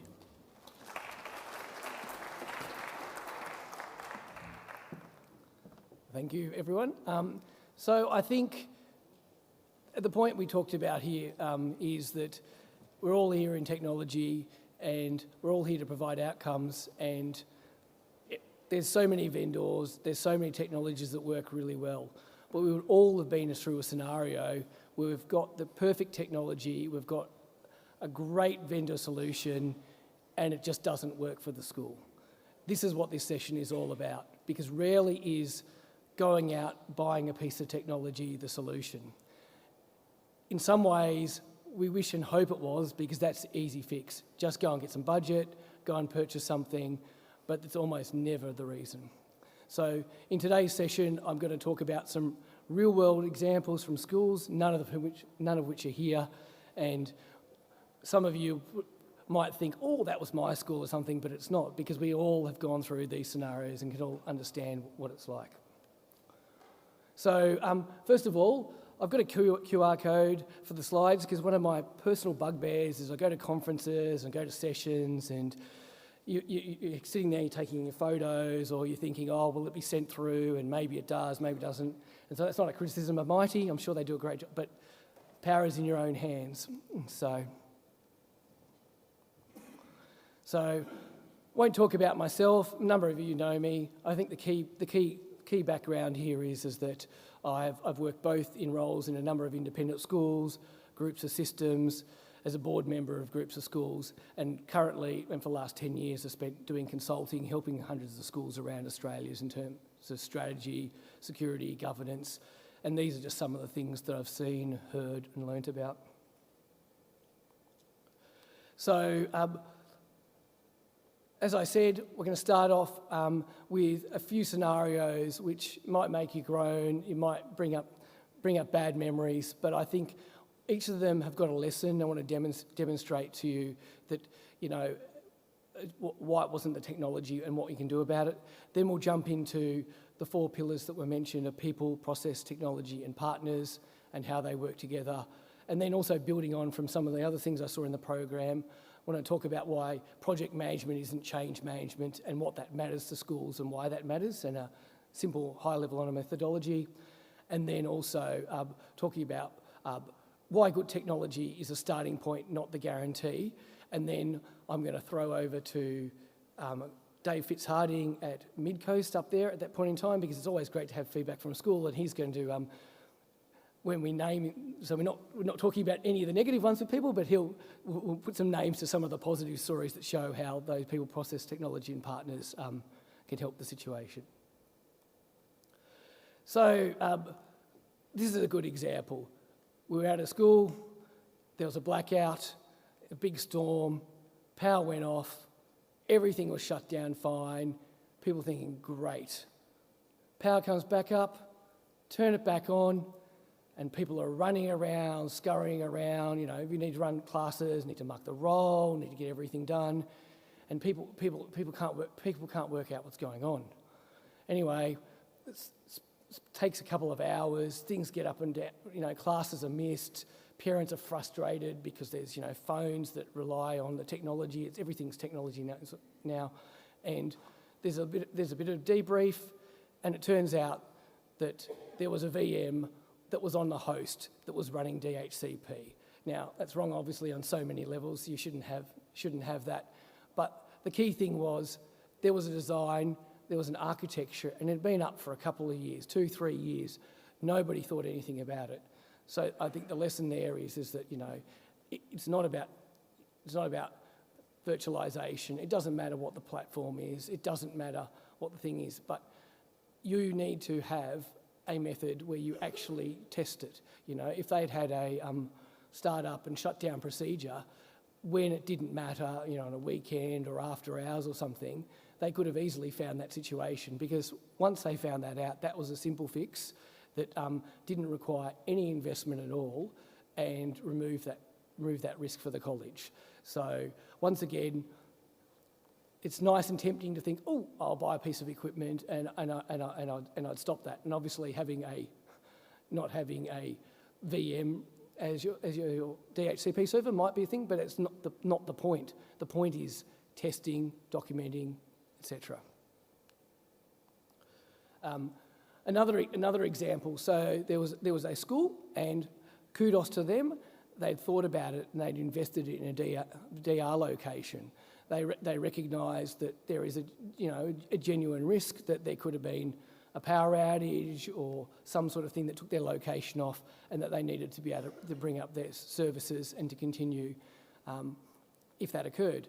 There was a fire scenario, and once again it was power loss. It caused a failover, and they went to their remote location. So this was a cold site. They successfully managed to bring up the backups, so that's great. They thought about it. They had replication. They had backups. They knew they couldn't have a active and all those things. Unfortunately, things stopped. Nothing worked, and you know that they were scurrying around, going, "It doesn't make sense." Looking, the backups restored. Everything's working. It's as we did it. Unfortunately, the interfaces on the system that they'd backed up, the firewall at their school, were different than the layout on the one at on the DR site. So once again, I think this comes down to, it's great to have a recovery plan, and kudos to them actually having thought it through and having a site, because in the end when they brought it up, it would have been better than not having something. But there was an avoidable outage because they hadn't done a DR test, you know, and so talking about naming clients, sorry, David Masser, I didn't say I was going to do this, but Loreto Normanhurst is a great example of a school that has actually not just had a DR solution, that they have actually, you know, organised times and they've tested it and seen whether it worked when it doesn't matter. So you know, these things could take time and investment, but they pay off. Another story, everyone's worst nightmare, right? Call goes out at 6 a.m. in the morning because it happens to be boarding school. Wireless is down. People are looking around. They got their wireless measurement tools out. They're going, oh, what's happened? There's coverage here, and people are talking to the engineers and saying, oh, they can, you know, oh, it's not wireless because they can get on, and it's like, oh, but can can they log in and everything? And it's like, and here we've got the school saying, don't tell me wireless is working. Nobody can do anything. We can't run our school. And they finally, after a long time, they call out to a third party. They log in and they find out that actually what's gone and happened is that when the students log on, they've got a secure authentication. They've got a NAC system which works out if they're a student or a staff member, etc. Provides the various access, but that relies on a domain controller being available. There was a single point of failure with that. So what happened then is that the NAC fell back to giving guest access, which only had access to web browsing outside, none of the systems. And so first of all, people thought wireless was working in some points, but at a certain time, I think it was like 8:30 or something, all the kids are there, everyone's logged in, and the wireless suddenly broke again. And that was because it ran out of addresses, because the guest space was only ever designed for a small amount, not for 1,500 students. And so I think it's two sort of lessons that sort of come out of this. One of them, first of all, is that if they'd actually thought about monitoring the DC, monitoring the DHCP, monitoring the DNS, they would have seen things. The wireless was down, everything's up, and there's green tick boxes everywhere. The second thing is that people need to understand the methodology around how things are set up, and proper diagnosis. So if someone calls out and says, "Oh, the internet's down," or the Wi-Fi is down, someone needs to understand that that's very important. That's the service, and that's actually the service impact, and that's what we're there for. But then someone needs to be able to take a step back from that situation and say, okay, what are the underpinning things that this relies upon? Be able to refer to that and have that done. And this is where I guess this is both people, process, and technology, because if there was actually an architecture that was described how that worked, and people are trained on that, and they have run books for predictable scenarios, it would have been, there would have been an outage. And there was still, lessons to be learned in terms of design and testing, but the impact, we're never perfect, would have been much less. So another story, and people will probably have come across this one here before, is someone very well-meaning tech, very competent tech, was sitting on the phone, or actually on a screen sharing with a video call with their vendor. There'd been an ongoing problem which they needed to solve, and they were sitting there, and the vendor was logged into their system, and they were also asking the engineer to make changes, and obviously the vendor is the expert on that platform, and it doesn't matter whether that's Extreme or Cisco or Juniper. They've got these people who are trained, and so the tech's very well-meaning and follows those commands and keeps on going on the call. Unbeknown to him, due to that command, there was an unforeseen effect, because obviously the vendor doesn't know the entire environment and the situation that they're working. They only know what they've seen and their tools and everything. And like every single VM went down. Now, the tech except there was on the call, etc. Suddenly, alerts are going off all over the place, though, getting calls to the help desk. People are panicking. Everyone's trying to look around, trying to find out what's going on. And the tech's still on the call, and he's actually not reachable because no one can reach him because he's talking to a vendor. And and so I think this is a good example of change control and change notification is not a tick box. It's not sort of a bureaucraties. It's there for a reason, because even the most skilled people, even the best well-meaning, can't foresee every single situation. So to have first of all, a change check there, which would have actually potentially prevented the incident from occurring, or might have said, okay, that needs to happen later when we've notified people that there could be a downtime, etc. Or alternatively, even if it went through, just notifying people, because there was this total disconnect between the rest of the team chasing up this issue and this one engineer being there and no visibility. So it's a good example of, working with an expert, having a trusted advisor and a partner, reduces risk, but it's only part of the story. So that's the partner, but you still need to have, you need to have the processes and the people things sorted. And this was another school. I won't mention what it was, but it was a boarding school in Victoria, and they'd had some issues, and went with NAPLAN in the previous year, and we all know what it's like. NAPLAN has to work. That's one of the favourite days of everyone's year, because you don't know whether it's going to be your system or their system, but something's going to go down, right? So it's who goes down. And so this school had 400 boys in a very large space, and they needed to make sure that the head could not be ringing up the council and explaining for the second year in a row it had been an abysmal failure, and they had to go back to paper, because this is the type of school that hits the front page of the paper.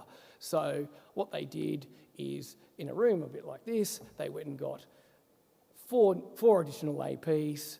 They put them on a big metal pole and put one in each corner, and they came in the day before. They went and tested it, and they're like, great, thank God, it's going to be awesome. We're going to go in there. Session came, and everything fell over. And why was that? Because the root cause of their issue wasn't they didn't have enough coverage. The root cause of their issue was they had too many access points. They had channels that were overlapping, and that means that there's actually additional traffic, but you can't see that unless people are actually using it. So what happened is that their test wasn't real world, and their solution actually compromised the whole thing. And so this is a great example of, when something matters, putting up your hand and saying, we don't do this every day, we're not the experts in this, who's a partner who can help us this thing? And if it's too big to fail, then what are you doing? Your principal, your board, etc. They want to know that you've taken out all the stops for things that are mission critical, right? So yeah. So this one's a slightly different type of story. So there was an organisation. They'd had a firewall in place for many years.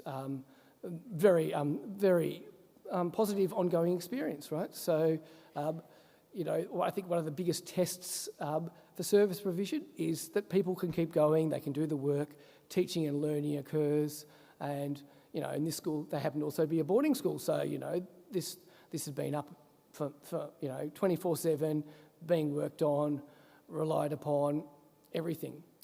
Now, obviously, fast forward to this year, and tools such as Claude are readily available in order to sort of just run tests that, find that needle in a haystack that would never otherwise have been found.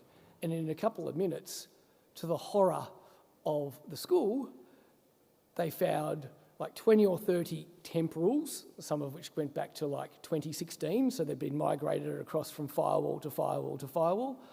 And there's what we would call a wet bandit rule, so there was allow any. And for people who sort of know the way that firewalls work in terms of orders, these quite happily were, sitting in there amongst, there were several hundred rules, and the firewall had been working, so to speak, and people had been using this, every day and browsing internet services. Yet all along there were these big holes, but basically you could just do anything you want. And so the issue here, it wasn't service provision, but it was service validation here. It was actually going, okay, what are proactive checks, what are proactive governance that we can have? So let's not wait till there's an issue. Let's actually prevent things before they come an issue. And luckily for them in this case here, this wasn't someone gets a ransom note late at night because something happened. It was, a check that found that.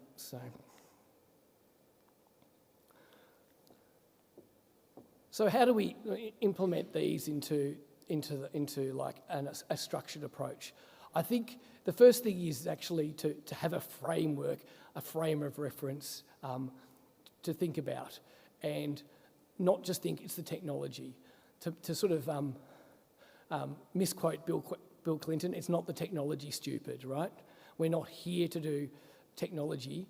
We're here to support people, provide services for schools, and mostly that involves the use of technology. But technology is only as good as the people, process and partners around it. So what does this mean? First of all, it means that for the people, and this applies to both the IT team and the people who are getting the service, everyone needs to be thought through and considered.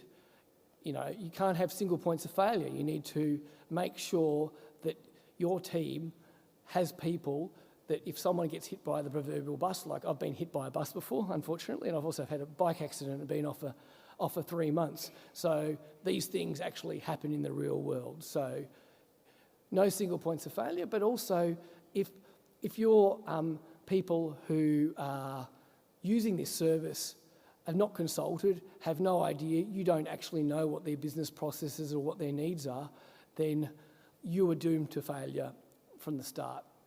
And process, as it says, this is where consistency lives.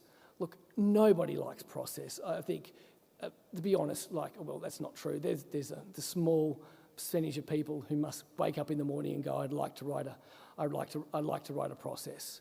And this is where obviously something like AI can really kind of help you to get to that backlog that you've never ever done, because we're independent schools, right? The beauty of independent schools is we can do what we want. We don't have to do everything the same way, but we can learn from some of the benefits of things like the government, where they have to do things rigidly, and have some sort of a happy line where you actually got a system that's not person dependent.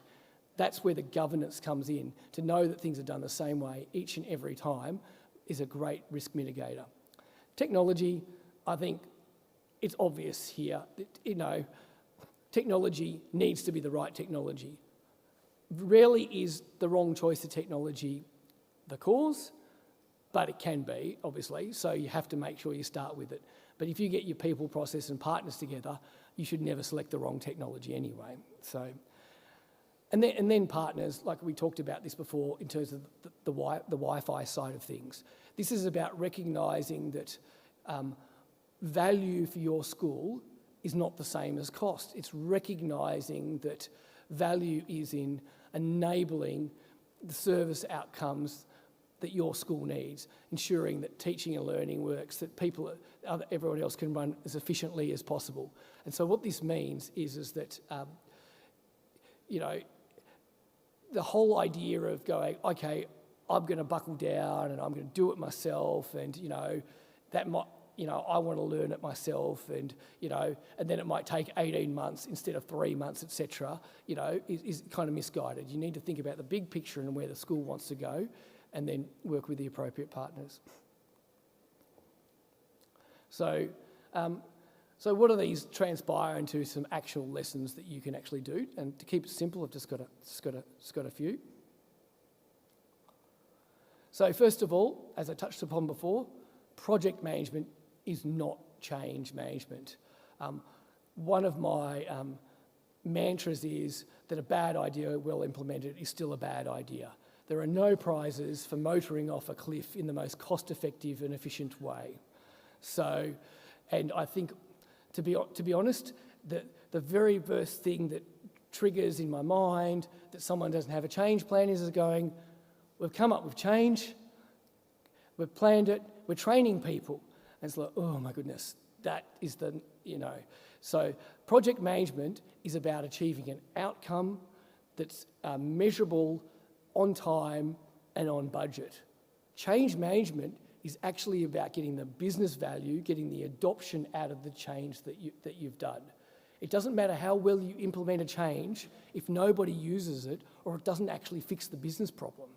So you would have all seen, there's some examples, some real world things that you would have heard, but that ring alarm bells like, oh, the demo was really impressive, or the principal comes out and says, oh, that school has this thing here, we need to have this school management system, So I think this is why you actually need to take that step back. And it doesn't mean saying no, but it's actually instituting a method and understanding that people know that if I'm going to get a system to work, I don't just need to think about the technology. I need to think about the human side of this and have an approach to that. And so I guess a small take-home, a very simple, easy to remember methodology, and people have heard me say it before, would see me banging on about it, but is that it's always good to have a framework, I think, because whether it's talking to your business manager or your principal or your board, it helps to underpin it and explain, this is not just an idea that Toby made up or an idea that you made up, but this is, this is a best practice which we can adjust to your school, and this is not sort of bureaucraties and over the top. And I think there's an organisation called ProSci, ADCAR, I've got a simple cut down thing of it there, that models the change process that everybody as humans go through. Different people will go through different changes at different paces, but there are common mistakes that you see in school. So if we take a step back, you need to start with the awareness of the change, right? So that can be the school needs something, it's broken, we can't mark the roles, there's some new governance requirement, there's a law that's changed, it could be whatever it is. But the next step is desire. That's the what's in it for me. People make this big mistake. They think just because someone's aware of the need for a change, that they've covered their bases. But humans actually need to understand why they need to make that change. Not that change needs to occur, because change usually is painful. People are busy, change takes effort, change takes time, change takes relearning, change is bumpy. And so ultimately, people need a carrot or a stick. And then once you've got to that point there, the human brain can function with knowledge. Knowledge is actually where you start to do that training. And then the biggest reason for most changes to fail is people jump straight into the knowledge. They haven't brought people along. And so if you start to hear about grumbling, you start to hear about resentment, you start to see people trying to avoid things, that's a good sign that you haven't actually covered the awareness and desire thing before you've gone into the knowledge. And then you've got to think about the transition to ability. So knowledge is no value by itself. You've actually got to be able to do it. It's a little bit like when the first time you get in a car and someone says, oh yeah, you got to put the clutch in and out and you got to change gears, and it's like, okay, cool, you know what I mean? So this is about saying, okay, how are we going to get from knowledge to ability? We're going to sit all here in a big amphitheatre and just do a 1 hour session on a PD week and tell everyone that we've got a new school management system, or we're going to do one role marking attendance thing with something because we know it works? Or are you going to actually take a step back, say, oh, we're educational institutions, we understand pedagogy, we need to scaffold these things, we need to differentiate it, we need to do some things for small groups, we need to partner people together, we need to invest, I was talking to a school yesterday, a change to the long service leave system that they made saved them $60,000 a year. If that would pay for all of the training sessions, but not doing that means that they saved the money on not doing any training and they were burning $60,000 a year. So it's understanding that big picture. And then once you've got the ability, it's the reinforcement. Swiss cheese change, as they call it, is where, and this is where I was talking about before, project management, not the same as change management. People go, oh, cool, we deployed this really new system. The new one's in. We've done the handover and training. Everyone's kind of using it, not mentioning brands for good or for bad. We put Compass in and it's great. It's business as usual. Here we go. And then you find like months later, oh no, this person doesn't believe in that. They're using, they're using a spreadsheet. Oh, I've got this tool over here, and you go to do a census report, and you find out there's three points of truth, which they can't be, obviously. And so reinforcement is about saying, for successful change, you need to have someone that owns that going forward. As it goes to business as usual, someone makes sure that that's actually a part of the system, it's involved in processes, and you successfully do that transition from project to business as usual. So this is where we get some real-world feedback from our special guest, Dave Fitzharding, who's going to come down, and the price is right. So I think the point here is that we're not in the game of technology. We're in the game of service. And we're into seeing what the school actually gets out of it. So, it's not about service reports about, oh, we did this many tickets, or this has been up, or this is a red light, I think what we need to be thinking about is user experience, service outcomes, staff and student sentiment, what actually works. People here might be familiar also with the phrase of a watermelon, which is what you'll see in a lot of service reports or for schools. A watermelon is where it's green on the outside, so you've hit the KPI, you might have your response time, you might have your resolution time, it might say, oh, your internet was up all the time. But the actual user experience is red, like we talked about before with the wireless. It could be that, your service report says, oh, your wireless was up the whole time, and technically the wireless was up, but nobody could do anything. So in order to avoid watermelons, you need to think about what are some, measurements and metrics that relate to, users' experience, and also think about the whole picture. So throwing over to Dave, Dave's going to give some examples of what the human people, process and technology partner works like. Thanks, Toby. Thanks, everyone. This is my first Mitie conference, so thank you very much for having me. Fun little fact before we kick off, I did my HSC music standing there probably in 1995. As Mr. Miller, you caught this morning, I still can't call him anything but Mr. Miller, who was my geography teacher in 1992. I think I was in the first ever musical that was on this stage as well back then. Anyway, it's very odd to be back here, but fun as well. I guess the example I want to give this morning is of a long-term game change, I guess if you like, that has happened at Midcoast that I hope has probably benefited the staff. What we've heard from various people this morning is so much of what we do is about talking to people and finding out what the problems are and then hopefully fixing it or making it easier for them.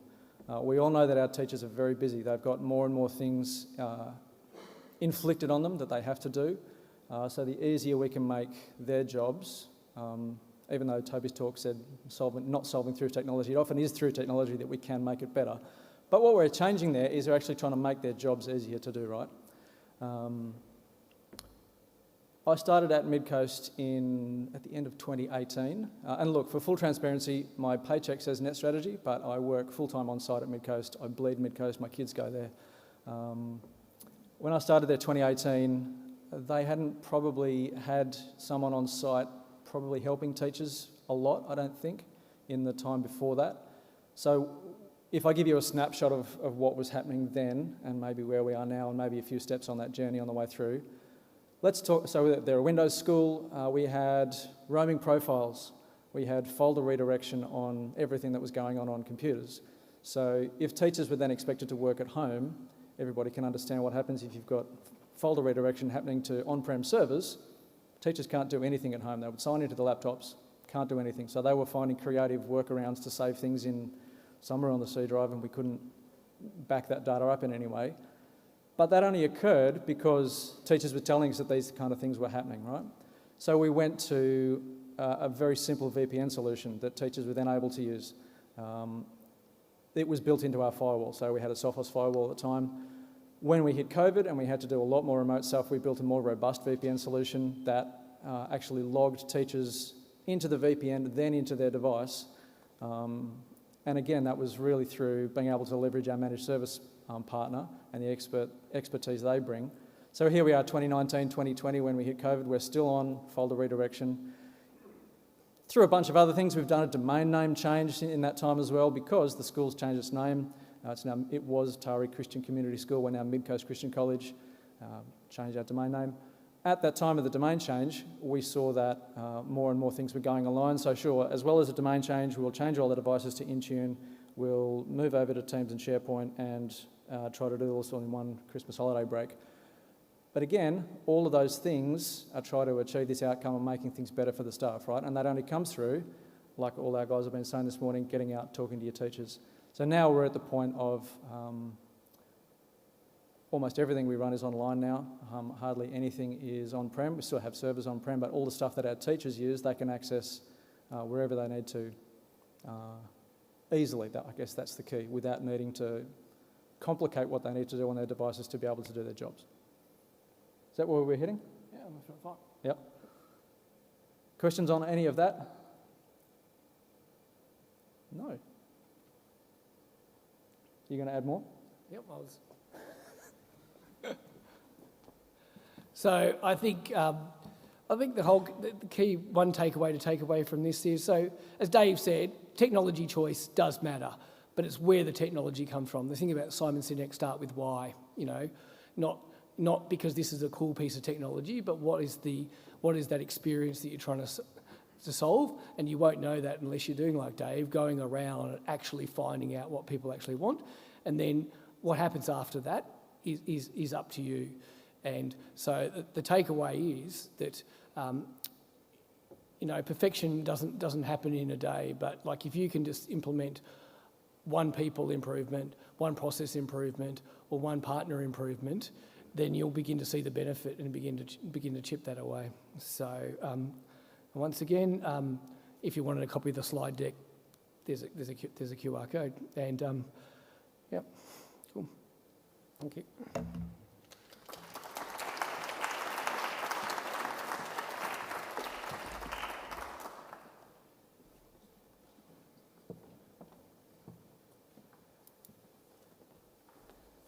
Thank you so much, Toby. Thank you for David as well for your contribution. Our next session is going to be coming from a teaching and learning perspective. We are going to hear from Amanda, Head of Digital Learning at Shaw, on the topic of the changing culture of tech in the classroom. This is a topic that continues to evolve rapidly in every school, particularly as digital tools, student expectations, teaching practice and emerging technologies all intersect in the classroom. So, thank you, Amanda.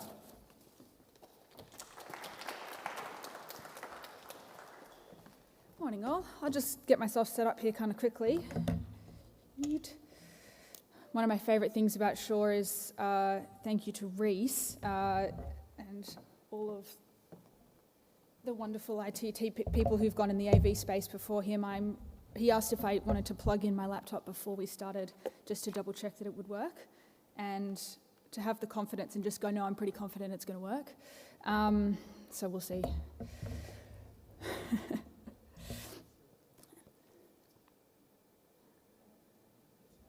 Come on, Reese. I'll introduce myself and tell you a little bit about me, what it is that we do at Shaw, how we approach teaching and learning with tech. Firstly, my role is Head of Digital Learning. What that means is that my job is to be the integrator between how technology works and how teaching and learning looks in our classroom. Part of my job involves seeing problems in the technology space and solving them. But the best part of my job is about how I get to lead the strategy for what teaching and learning looks like at our school with the lens of technology over the top. I do a little bit of staff training. I onboard all of our new teaching staff, but I see building, I call it the confidence and competence process, building competence and confidence for our staff so that when they walk into a room, they know what they're expected to do with technology and how technology is there to support them for teaching and learning. And generally looking future forward, how do we prepare our staff and our students for the future with technology, both in the teaching and learning space, but also what comes after school. As Richard mentioned this morning, I am lucky that I am not alone in this space. So my role looks most heavily at teaching and learning. We also have a head of digital integration whose role was really born out of identifying lots of problems, opportunities within the school to improve the teacher's experience, smooth over workflow processes in the back end. And so his role is quite invisible to the kids in that he looks at how we can make workflow practices better and make technology a little bit more invisible. We also have 2 staff who work in the prep school, one in the kindergarten to year 2 space and then one in the year 3 to year 6 space, who also lead technology integration and those conversations in their parts of the school. So as Richard mentioned this morning, I'll just give you a bit of a guide on what we do, what teaching and learning looks like with technology at Shaw. In 2023, we moved to a one-to-one device program. The devices are leased to the students. They get them for 3 years, from year 7 to year 9, and then year 10 to year 12. And we were lucky because Shaw was very technology averse in a lot of ways, and we moved very slowly in this space. When I started at Shaw in 2014, we had a desktop computer on our staff desks and a desktop computer up in the classrooms, and it was fun. Laptop trolleys, it was great. They're not that far gone.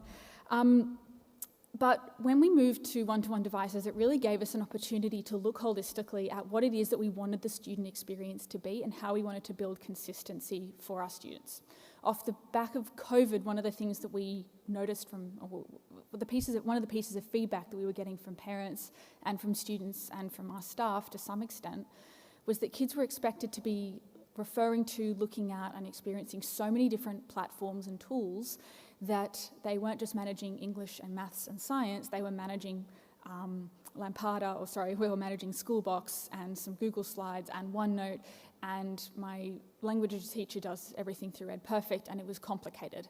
And trying to figure out where your homework was, where your assessment notification was, became way too hard. And we didn't want students' experience of learning to be about trying to remember where their teacher had put things. So one of the things that we took the opportunity to do as we brought in devices was also to build and bring consistency in how students experienced technology, regardless of what subject or part of the school they were in.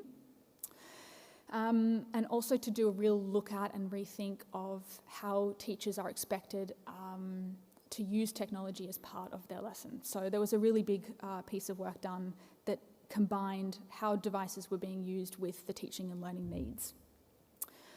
So I'll give you a very quick brief outline of what it is that we do. So Teams becomes the platform space for classes. So communication with individual classes goes through Microsoft Teams. And then all of our teachers will put everything that they do for a class within a OneNote space, which is connected to that team, so students get automatic access. So the way this works is each term, teachers will make a planner. This is a default template that I make, and every teacher copies it to their notebook. And so the students can see exactly what's going on in each class, and this is consistent across every class that they do. So they get an up-to-date, it doesn't have to be filled in ahead of time, but it needs to be filled in as they go. Basically plan. It's really good for kids who are away or want to go back. If you over the course of a term or a year, you get an enormous amount of resources in every subject, and so trying to keep track of that can be complicated. And so this effectively forms the table of contents for the learning journey that students will go on. What's nice about this is that it can be linked to the task that the kids did. So for instance, Wednesday the 6th of May, we did a quiz on outcomes 5, 1, 3 and 4. And if I click on that link, it will take me directly to the page where that quiz is. And you can see my notes and where I went through the sample responses with students. And so down the left-hand side, you can see that there's how it's all structured. So if you're not super familiar with OneNote, there's a welcome page. In that welcome page is where we put what we call it the welcome page planner for each term. I also put some syllabus dot points and anything that's sort of outside of individual pieces of content. Then the content library will contain all the resources that students have learned as part of that unit. So all of the notes that I write for my classes go in this space. It's great because it's editable by me, and the kids can make their own copies of it if they want, but they can't edit it by accident or delete it. What they do have access to, however, is their own space, their own personal workbook. So if you look down the left-hand side, you'll notice you can see Ben Proudlove and Billy Blaze. Each student will only see themselves, but I as the teacher can see everybody, which means I have full oversight over their exercise book. It's a way for them to submit homework and any extra notes. They'll complete their past papers and do any practice questions in there. It's all obviously live synced through the cloud, which means that if students are doing their homework, I can check before they come to class. One of the big things for teachers with setting their homework digitally through OneNote is that it's so much easier to check before the kids come to class. I know what problems they have or what things they're not kind of getting, and I can start my lesson with, I can see that there were a lot of people who got this question wrong, as opposed to let's check who's got their homework done, let's go through this, and then trying to figure out what they missed. It works reasonably well. What I really wanted to talk about today was how technology use is changing, though. My experience in this role, this is my 5th or 6th year doing the role, is that the way people are talking about technology use, and when I say people, I don't just mean teachers, the way people are talking about technology use has changed quite dramatically in the last couple of years. Where we used to talk about the excitement of one-to-one devices, we're now talking about phone bans. Where we were talking about digital natives 10 or 15 years ago, we're now talking about cognitive overload and the amount of information that students are expected to gather. We've gone from conversations about BYO initiatives and are now talking about screen time limits and how do we reduce the amount of technology that students are using in teaching and learning. And also moving from tech integration to intentional technology use. When we put in the device program, we talked about the ruler and the pencil case. We always said that when a student goes into class, they don't look at their pencil case and go, well, I've got to use my ruler today because I brought it to class. And as a teacher, you never design a lesson and start with the idea that I've got to look, the kids have got a ruler in their pencil case, I better figure out a lesson plan that uses the ruler. The device, the technology is always the tool that lets the learning done. When you need the ruler, it's there, and it's really helpful when it works and has all the line markings, but you never set out as with that being the thing that you're expecting the lesson to be about. Unless, of course, your lesson is today we're going to learn how to use a ruler. It's intentional, it's thoughtful. It's considered on what skill we want the students to have and then developing that skill in particular. In that way, technology should only ever serve the learning that students are doing. It should be used intentionally, it should be considered about whether it actually supports and helps the learning along, or whether it's just being used because it's the default. Has anyone read Jonathan Haidt's book, The Anxious Generation? As a parent, there's a lot of parents who read it. Jonathan Haidt wrote an amazing book in 2024 called The Anxious Generation. If you haven't read it yet, especially if you're in the tech space, especially if you're a parent, I highly, highly recommend it. His book really sort of started to break down this idea that technology is helping our kids and made it in a very, very accessible way. But I think it's changed a lot of the public discourse around what role we want technology to have for our young people. We've gone from a world where we expected We've gone from a world where we expected, where we were really optimistic about technology, and I think education was very optimistic about technology, to one where we became a bit more realistic around what we think technology can and should be doing for our classrooms, to one where we now really think very carefully about whether we want technology to be part of this particular learning experience. And so that shift has become part of the rhetoric that teachers are saying. And I'll talk a bit more in a second about what that actually looks like, what you hear teachers say. But I want to talk a bit first about what research is saying. So when you look at the academic peer-reviewed literature, and I'm sorry, I love this sort of stuff, so bear with me. When you look at peer-reviewed literature, there's so much peer-reviewed literature out there that'll say technology is awesome. It is changing the way students are learning, it's providing targeted interventions, it's providing personalised experiences for students that meet them where they are. And that is largely true. However, they tend to be, when you look sort of more broadly at these studies and you look at meta-studies on this stuff, what it's really looking at is small targeted interventions. If you want to teach a kid what a simile is and get them practicing using them, there are some really amazing AI tools out there that can teach them and then say, use a simile in a sentence, and then it'll give feedback on that simile or give them additional support if they need it.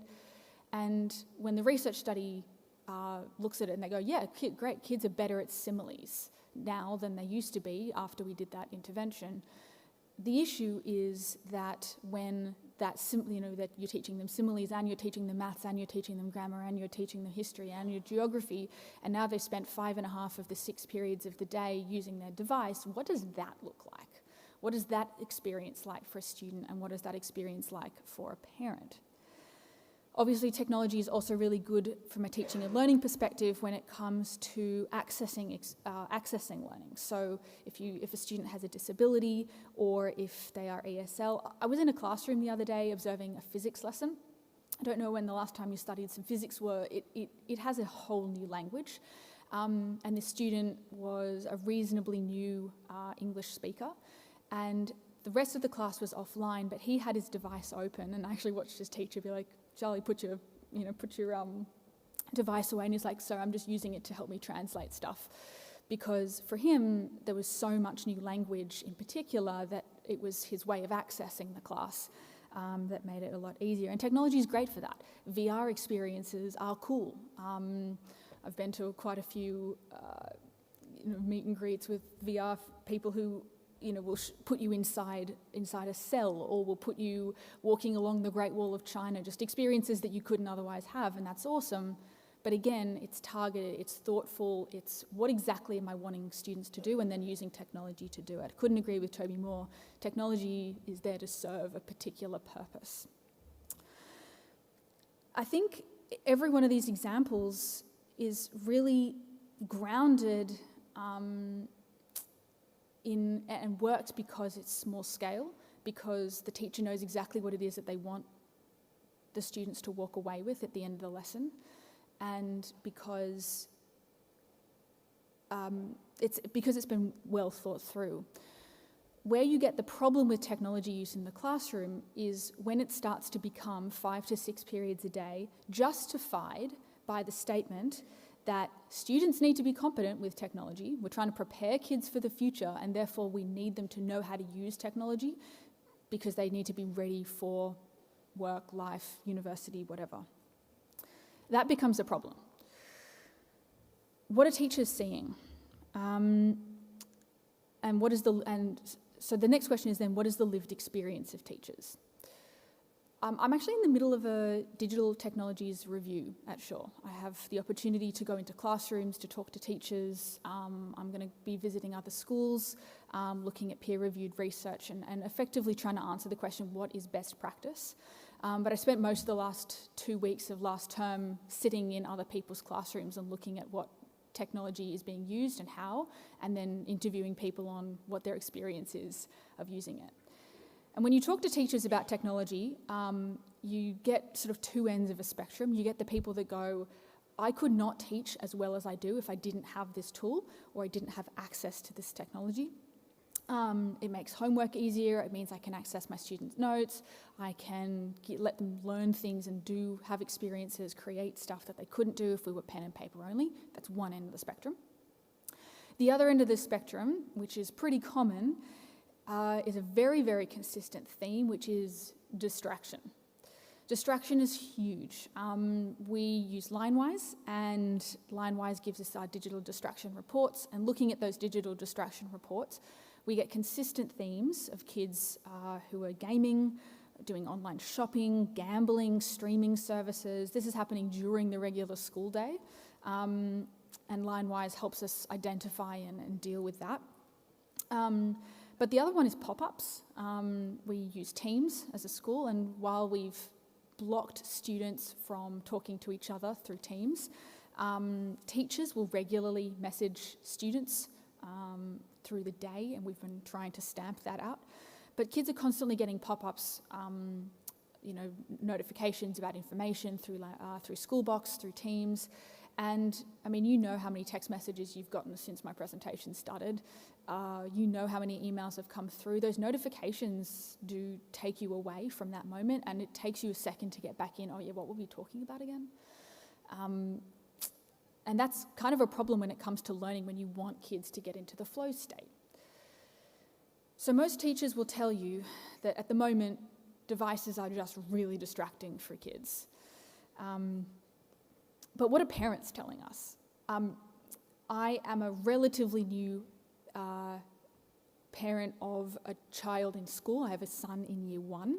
And something that that's new to me as a parent on the other end, rather than as a teacher, is that homework is the window that I have most likely into what my son is doing during the school day. I don't know, and quite frankly, I don't expect my 7-year-old to be much better than my 15-year-old at telling me what they did in a school day. And so as a parent, I can look at the homework that they're coming home with. When the homework that the kids are coming home with is all online, what is that telling me as a parent about what the school is doing? I can see the content, but when the kid goes, oh yeah, I use my device 5 periods a day, and then they're coming home and they're then doing their homework online, you start understandably to get kind of worried as a parent, because then the kid's downtime is, scrolling something or watching YouTube videos. When are they not using technology? When the public conversation is about the impact of technology and screen time, and it's all pretty doom and gloom at the moment, in public conversations, I looked at the Sydney Morning Herald and just searched technology education children, and I think 7 of the top 8 articles that have been recently published were all why technology is killing our kids' attention spans, our kids' learning, AI. It got a bit gloomy. The other thing that we're hearing from our parents is, I mentioned before that our devices are school-owned, school-managed, is that their experience now is that when their kids are coming home and they have their downtime, because the kids most kids don't own a second device, they don't have a personal laptop, so they're using their school laptop as their downtime space, which of course we're still monitoring. The kid will say, the parent will go and look, you've spent the last 2 hours browsing YouTube, but you need to sit down and do your homework now, I'm going to take your laptop away. And then the kid goes, but I need my laptop for my homework. It's very disempowering, I think, as a parent, to not know when your kid does or doesn't need their device for homework, whether they're actually getting value use out of it. And trying to figure out, as a parent, how you manage that when you don't feel like you have ownership of the machine, you don't understand what homework a kid is getting or your child is getting. It creates kind of a tricky situation for them as a parent. So the feedback that we've been getting from our community now is, I need some help managing what my kid is doing on their device, not just at school, because I know that you're dealing with that, but also at home. I haven't even mentioned AI yet. Did anyone go to EduTech this year? Quite a few. I hadn't been to EduTech since 2022. I took a couple of years off because you don't need to go every year. I went in 2022, which is August. Oh, geez, there it goes. Went August 2022, and then I went this year, 2026.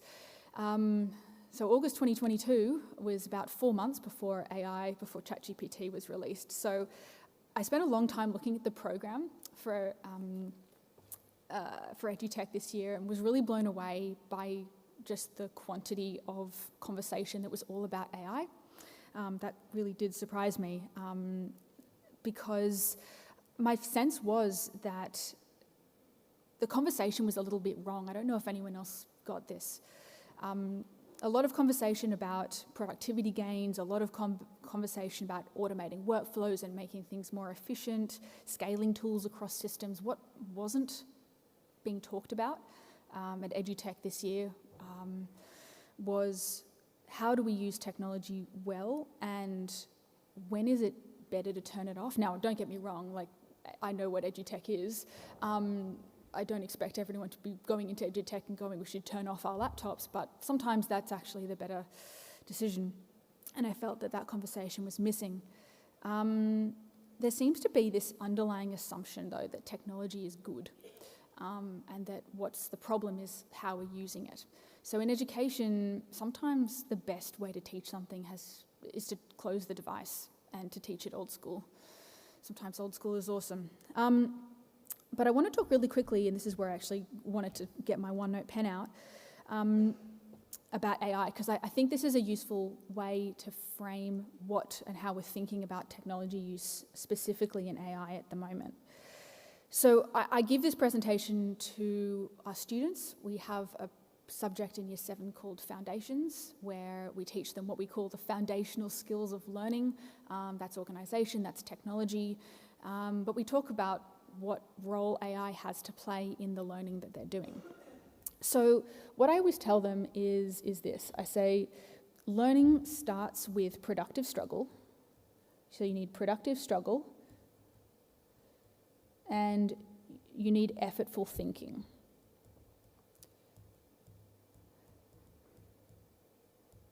When you have productive struggle and effortful thinking, these are the two ingredients, and I'm sorry this looks like a chemistry equation. When you put these two things together, what you end up with is learning. Now, as a teacher, I can't assess or understand what you do know or what you don't know. And so what I as a teacher will do is I will set a task for you to do. That could be a homework task, that could be an in-class task, it doesn't matter. I set a task, we're going to do this thing. That task is designed to get you to do the productive struggle and the effortful thinking so that learning happens. And then in the end, you produce a product, which is great, right? You write the essay, you submit the report, you write the notes in your exercise book. It doesn't really matter what it is. Here's where the problem is with AI. Of course, AI has a really nifty feature, which is that it can take you directly from task to product with no thinking involved. You skip the effortful thinking, you skip the productive struggle, and therefore skip the learning. And when you're skipping those things, you're not actually gaining anything at all.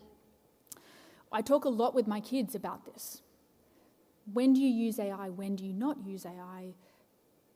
At the end of the day, if a student understands why it is that I've set the task, what it is that I'm expecting them to do, is not produce the essay, but to do this. I want you to do the effortful thinking. I want you to do the productive struggle, because at the end of the day, that's what you're going to get. That's what's going to make you learn something. The product is just what I see to prove to me that you've done something at all. Let's talk quickly about what educational research is saying. In March this year, there's two people I'm totally fangirling over these two because they've got so much useful stuff to say. If you haven't read the white paper written by Jason Lodge and Leslie Lobel, Jason Lodge is from UQ, University of Queensland, and Leslie Lobel is from UTS. They wrote this paper earlier this year, and it was all about cognitive offloading in AI. If you type in cognitive offloading and UTS, it'll come up. And they talk about this idea of cognitive offloading. I'm going to write that down because it's useful. Cognitive offloading basically means bypassing. Hang on, I can spell stuff. Cognitive offloading is this. It's skipping the struggle, it's skipping the thinking and skipping the learning to just produce the product. Here's the problem. Kids are doing it a lot. We as teachers know this, the kids know this, you're doing it yourself. Every time you use AI, you're offloading some skill, some task to AI. And that can be really useful. It can be very time-saving, very efficient. But when the end goal for teaching is learning, you're not likely going to be learning. But there's not a lot of learning going on usually when kids are doing cognitive offloading.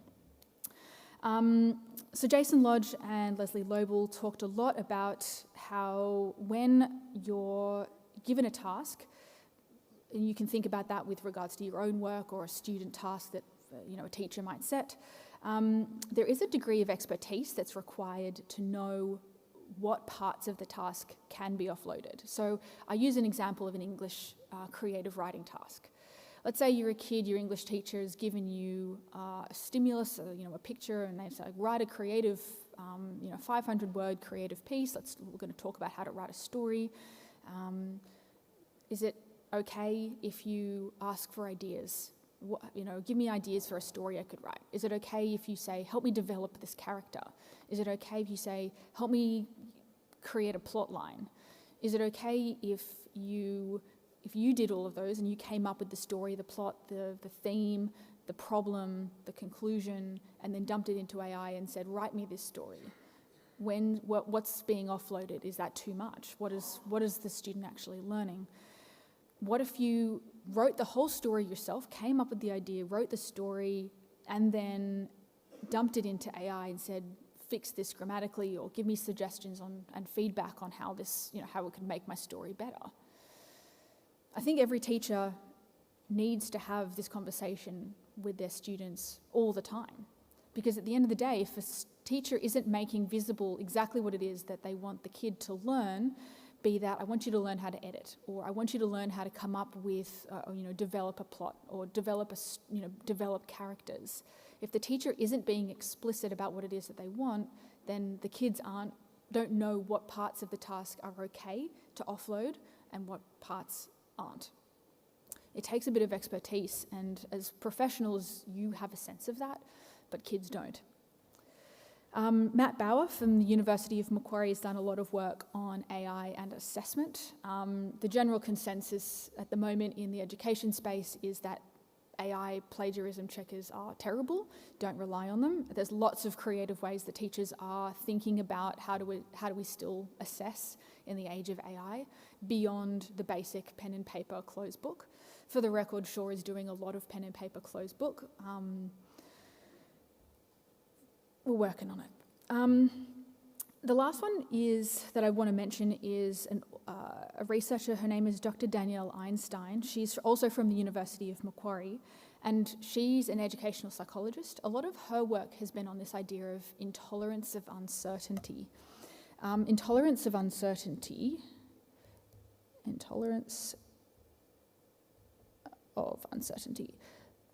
intolerance of uncertainty is this idea that you need to be comfortable being uncomfortable, not knowing something, struggling with it. A lot of her research has focused on how kids that are very intolerant of uncertainty, who feel like they need to have the answer all the time, who don't like to struggle with a problem, who don't want to be feeling like they've got it wrong, are actually kids who tend to be more anxious, are more likely to develop OCD, to overplan, to avoid doing the task in general. And usually they're the kids who are also constantly seeking reassurance. Did I get this right? Is this okay? Can you check this for me? It's interesting when we think about the connection between the ability for AI to immediately solve a problem, while at the same time, how are we developing students who are comfortable being wrong or struggling with something and not knowing how to fix it? I mean, everyone's had the experience of being at a dinner party, having a conversation, and someone's like, how old is the oldest person alive? Or whatever it is, one my son came up with the other day, and I was like, I don't know. Now, in that moment, you can look it up, right? You can find out the answer. But how comfortable are we with realizing that we don't know something and not having the answer? We're like, I'll look it up later. We'll find it out when we're ready, right? Right now is not the moment. Or I don't need to have this answer today, or I don't know how to solve this problem right now, but we'll figure it out. AI can be really good for these things, but when a kid is never in a position where they have a thought and then don't know the answer, it creates a mentality that the expectation is that they always know the answer, and that is cognitively very demanding for kids, but also that uncertainty is really important and has been very closely linked to mental health.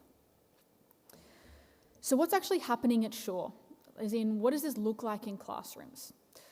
One of the things that I've noticed, and I speak very candidly here because this is not a perfect scenario, is that when we introduced devices in 2023, staff went ballistic. They were so excited to have a laptop. They were so keen to use them and explore and play and see what they could do with them that staff, in my opinion, overused devices in the classroom. We're now quite a few years in, and what staff are saying is, I've had a go, and I actually don't like what this is doing for my kids. I don't like it the way it's making me teach. I don't like the distraction that it's bringing. I don't think it's adding much to my teaching. So there's a lot of staff who are currently in the process of moving students back into exercise books, back into hard copy, pen and paper, and booklets, with the idea that when I need technology, I will use it. That's where we want people to be. I actually am very pleased with this movement.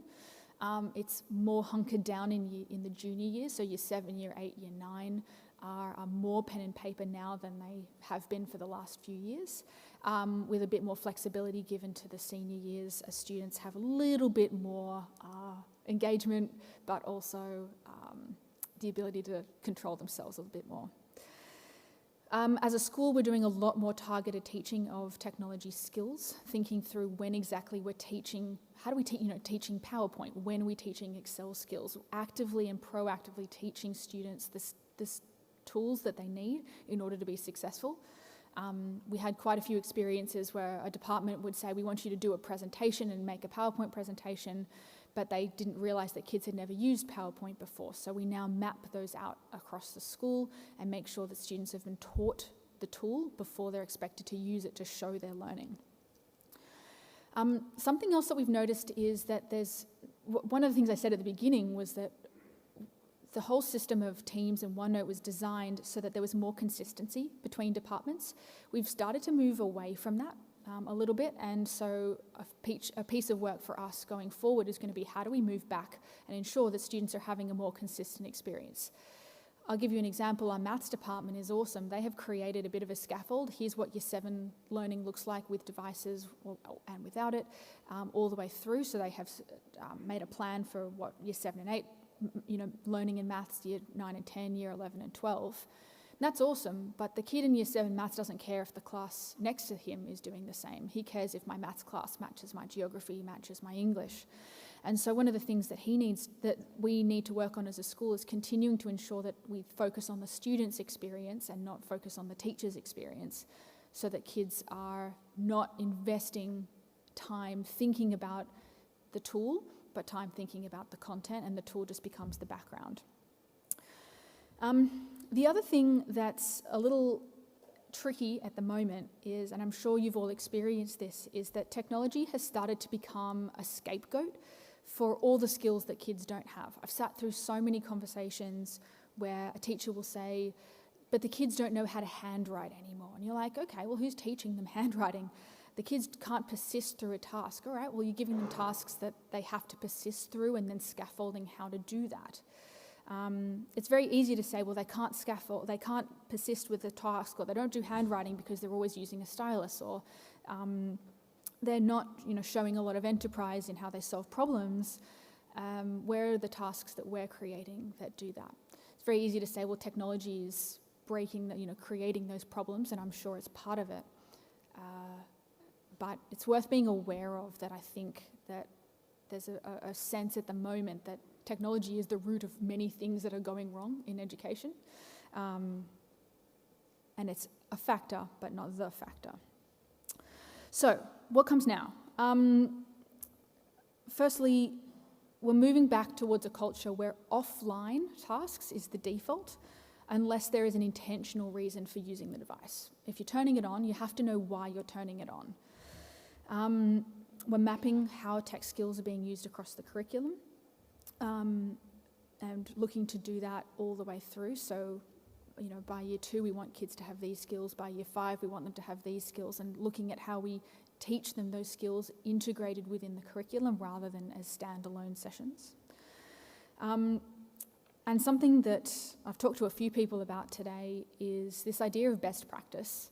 I think in education we all know that there is no, what is best practice today is not only context specific and different for every school, but is consistently changing. Best practice looks different tomorrow than it did today because the tool is different, the kids are different, the teachers are different, and it's going to be a constantly evolving process.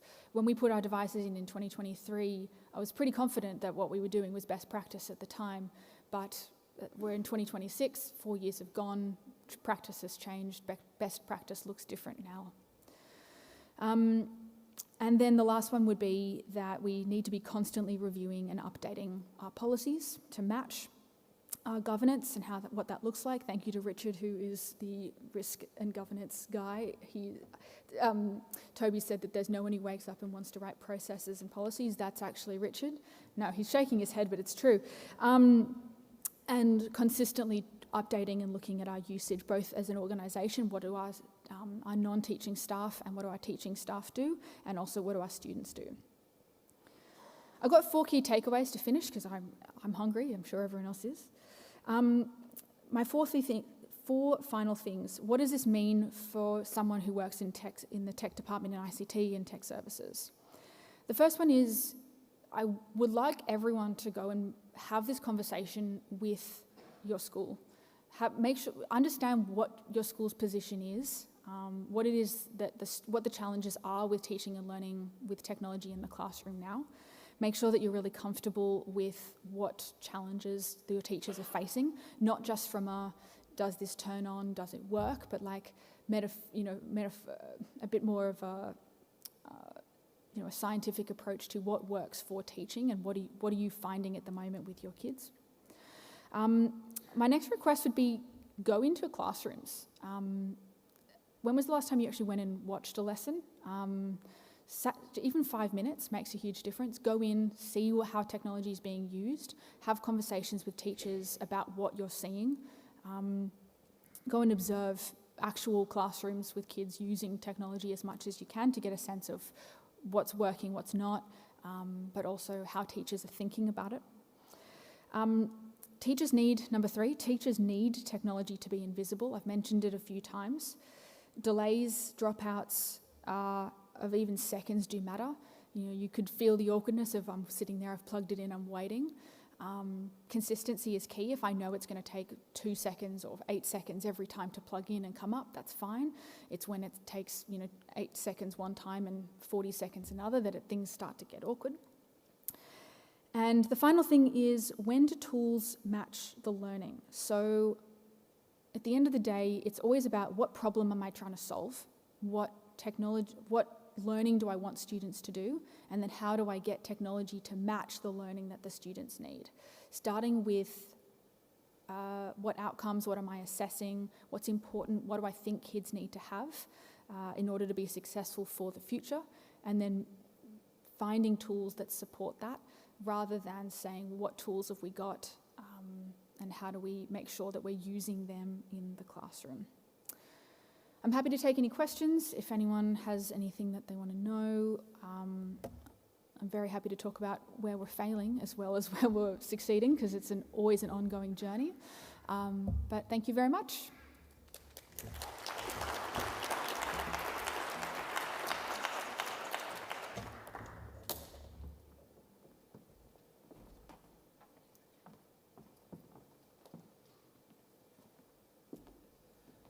Thank you so much, Amanda.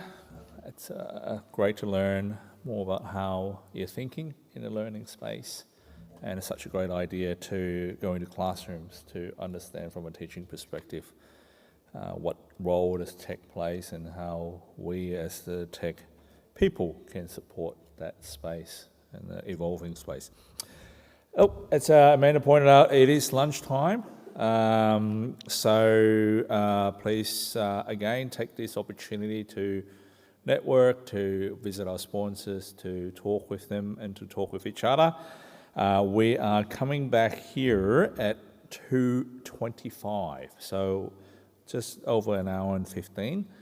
And after that, I'm going to provide a Mitie update. I'll be having another session with Richard, followed by our sponsor time with door price. Now, just a quick note, as you're coming back in here at 2:25, Shanine, who issued the passes when you first came, will be collecting your pass, which will become the draw for the prizes. Okay, so I know that some vendors have their own way of drawing winners, but for those who are going to go use a different, doesn't have a prepared system, we're going to draw your name tag out of a hat, so to speak. Well, not a hat, a box or whatever. Anyway, you get my point. So when you come back, at 2:25, please make sure that you give the tag to Shanine so that you can be part of that draw for the door prize after. Enjoy your lunch, enjoy your conversations. We'll see you here at 2:25. Thank you.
someone talking? Oh, right, okay. Is that now?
Okay, we might make a start again.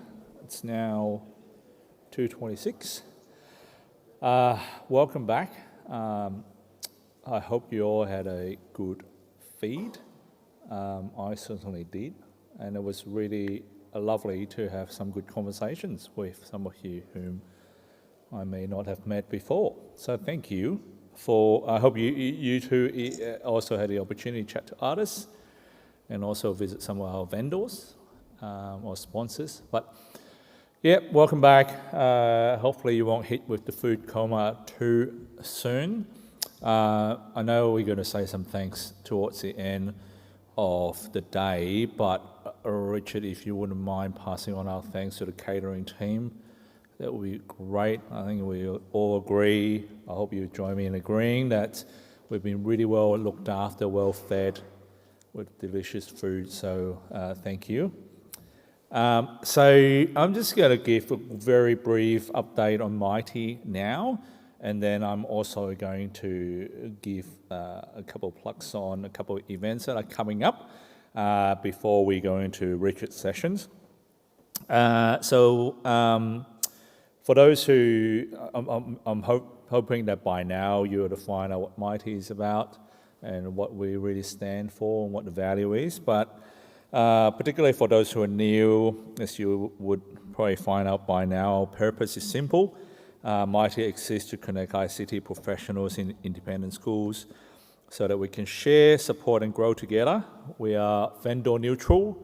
We are school driven. We exist to serve schools, not suppliers, even though we do have suppliers as partners. Mitie is free, collaborative, transparent and not-for-profit. I think one of the things that I really value about this community is the schools that are willing to support one another. Even though our schools may operate in the same sector, but we are different schools, so we have different needs.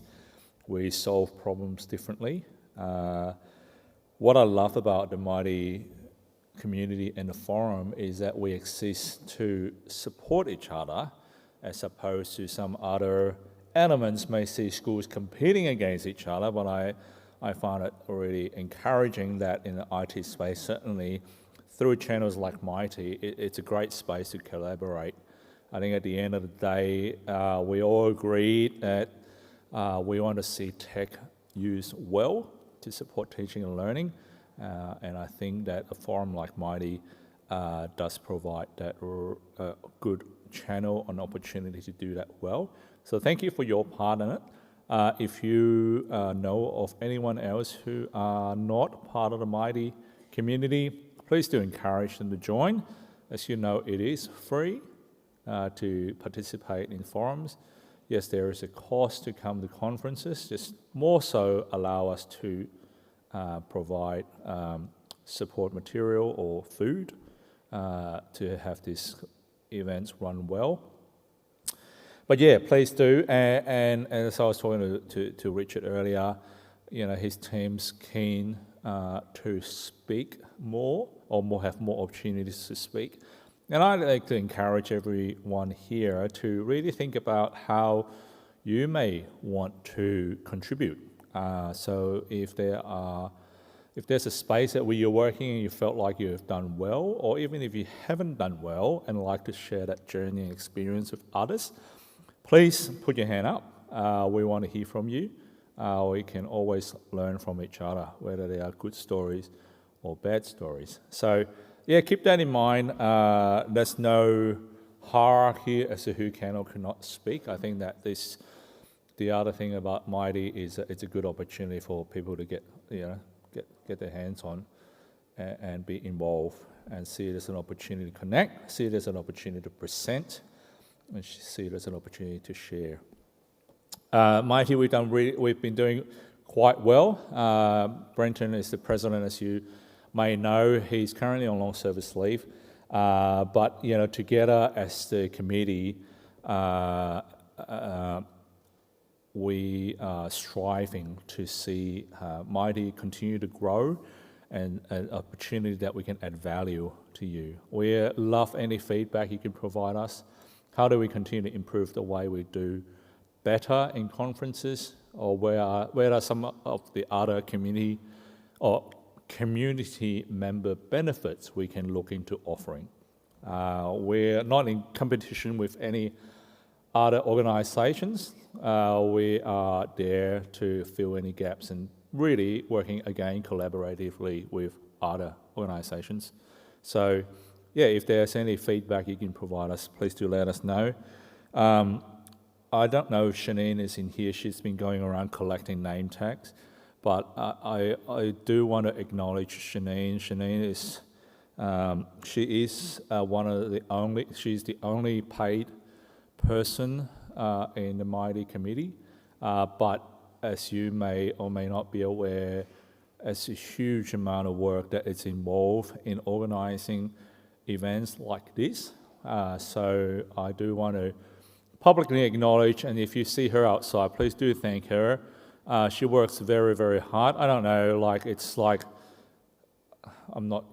this is not a age reference, but it's like a mother who's trying to keep a bunch of kids in line. I'd say that the committee is made up of members, not including myself.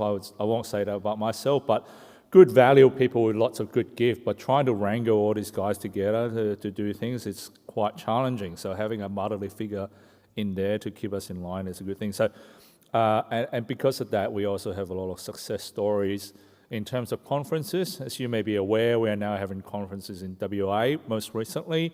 We have a conference in Tasmania, Queensland, and they're all bringing in a good number of attendees. So please continue to support our work. Please continue to provide feedback.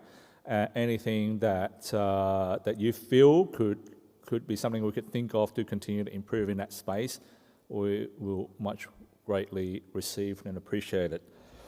That's pretty much all I really want to say in terms of Mitie. I guess the other thing I do want to say is we do have an AGM coming up soon. So just watch this space. You'll be notified, and there will be an opportunity to hear what we have achieved this year, and potentially we will also obviously the committee will be up for nomination again, and there will be an opportunity for you to vote for the next committee. Just before I pass on to Richard, a couple of things I do want to mention. The first one is on behalf of Independent Schools New South Wales. They do have their, which is a great, I'd like to call partner. Again, we exist in the sense of supporting each other, and Independent Schools New South Wales certainly, as you would know, do an amazing job in supporting the schools, and they do have an amazing team in Marcus and Graham and a few artists that you know of that are doing their parts in making, providing a great service to independent schools. They have their cyber security symposium coming up on the 7th of August. This will be held again in the awesome Google building, Google Sydney in Pyrmont. So if you have not already, please make sure you do register. I go to that every year, and I always learn something new every year. So please make sure that you sign up for that. The second plug is for, as you may or may not know, Linewise partnered with Mitie and held the Mitie 90 event just before the IS New South Wales Management Conference earlier this year. That's happening again in 2027. It's super popular. It's a fantastic event, lots of fun. I believe that this year in 2027 it's going to fall on the 4th of May. So typically John Shivers and David Style is going to have a Star Wars theme attached to it. So if you don't know what you're missing out on, I'm going to play a video. But once we play this video, make sure you go in and register for it, because I think that it will max out pretty quickly. Okay, so I'm going to play the video now, and then after the video, I'm going to introduce Richard. Thanks. I'm going to play the video, and then I'm going to No, I'm going to play the video. I'm going to play the video. Here we go.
Okay, hopefully they didn't capture anyone behaving badly in that video.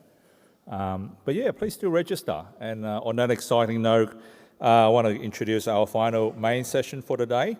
So the session is titled How We Do Governance, Risk and Compliance at Shaw, and will be presented by Richard, again, Head of Technology Services at Shaw.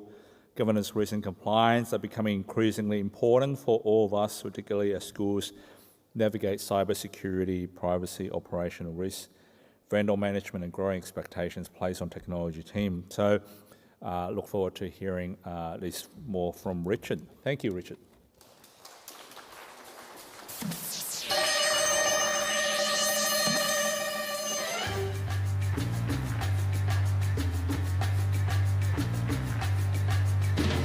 That music resonate with anyone? Okay, just a few things first that I've been told I need to say, or I thought of saying. Toby's session gave me PTSD. Thank you, Toby. But it was important to hear these messages about how you can prepare best. I learned some things from Amanda, particularly about, was it cognitive offloading or something? I actually learned something that I thought was quite good. I promise I've not cognitively offloaded in my presentation. Also, thanks to Roxanne for making it clear to everyone in that last session before lunch that I have no empathy whatsoever, marginally worse than her own. As a result, I have no idea when I look out there how any of you are feeling, but stay with me. At the end of this presentation, there will be a short presentation by the IT's Director of Wellbeing.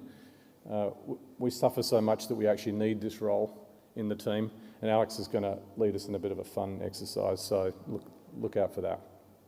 Okay, so today talking about this topic, I realise one thing, well, there's a lot of things I suppose. This is profoundly boring, and also probably most of you in this audience today have no idea what this is or why you might need to know more about it. And so this is a bit of a challenge for me. The other thing I want to point out is that the slides I'm going to show you are really busy. And I blame Copilot for most of them. But please don't try and absorb everything that you see on these slides and see them more as, I guess, concepts and ideas that you might use rather than trying to, oh my God, it should look like this or it should look like that.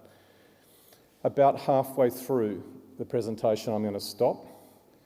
I would like you to spend a bit of time thinking about what I've said and come up with a provocative point of view or question or whatever. There'll be mics on either side that you can use for that. I really would like that participation. And finally, before I start on this, just to reinforce something that Fred said about involving yourself. Public speaking is actually quite nerve-wracking, but you only learn how to do it by trying. And I remember when I first spoke at Mitie, it was held in the Hunter Valley, and I thought, why would anyone want to hear from me? And what have I got to say that would be of any benefit? And also, I'm a terrible public speaker, so this is going to be a complete mess. Can I encourage you to try anyway? You're amongst friends. You're amongst people who want you to succeed. And they're always going to learn something from you. So don't worry too much about your presentation style or how it's coming across or anything like that. Just give it a go. Because you can get on that journey and really improve yourself. So I really do encourage them. All right, here we go. All right, it isn't. But let me try and convince you. I think anyone who's ahead of technology instinctively knows this. It's an essential skill. So GRC just stands for Governance, Risk and Compliance, and cybersecurity is a key part of that in schools. So it's an essential skill if you are an IT leader at the moment, even if you're a one-man band, or you're aspiring to lead IT in the future. So maybe that might help you pay attention. And I think this is pretty self-evident. If you didn't know this, the insurance industry really rates cybersecurity as the #1 risk for schools now, which surprised me. I didn't think it would be that. Anyway, so GRC, the concept is, so governance is really about are we protecting what matters most? So it's a way of determining that. And what cyber threats could harm us, that's the risk, that's the R. And then can we demonstrate that anything that we do to protect ourselves is actually working, and that's the compliance bit. So hopefully that demystifies it a bit. If you hear that term, that's what it means. So what matters, what could harm us, and is it working? Are our protections working?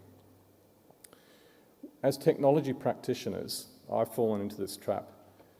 We often focus on controls. So that's the protection bit at the end there. But we're not really considering how they relate to the agreed risks. And you'll note that I've underlined agreed there, because they have to be agreed, and school objectives. So we can be doing the best thing that we think with controls around cyber and still not hitting the mark. And that's a problem, because I know how much effort we put into this. And that lack of alignment can cause confusion and a loss of confidence. So confusion and alignment meaning at the top of the school governance, which is generally a board or a school council, if we don't have alignment down to the operational side of the school, we're going to have confusion. And that's not good in the cyberspace. Okay, the first difficult slide is coming up, so we'll take a deep breath. Okay, I did not do this, Copilot did this. It's a lot to take in, but I guess the key point here is that in the middle, well, on the far left-hand side, you've basically got the complexity of the environment we're dealing with. I think the slide deck will be available afterwards, so you can kind of have a look at this.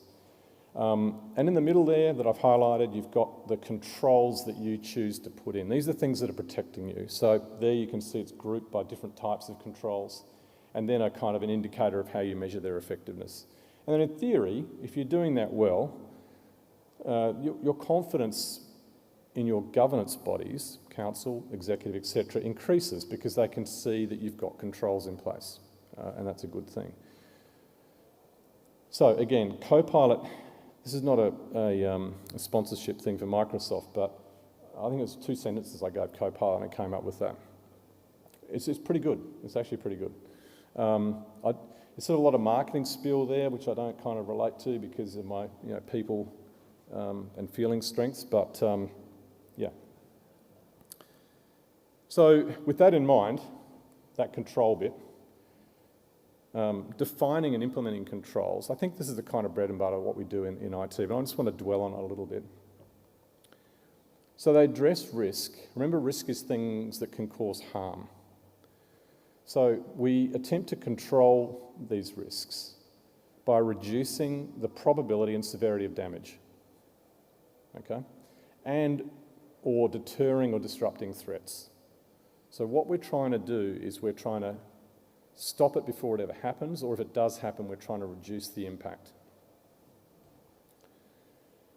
This is a somewhat provocative statement, but they make sense to us, but no one else.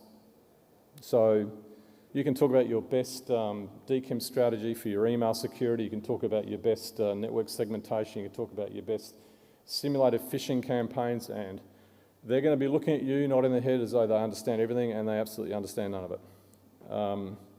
So this is part of the confusion problem.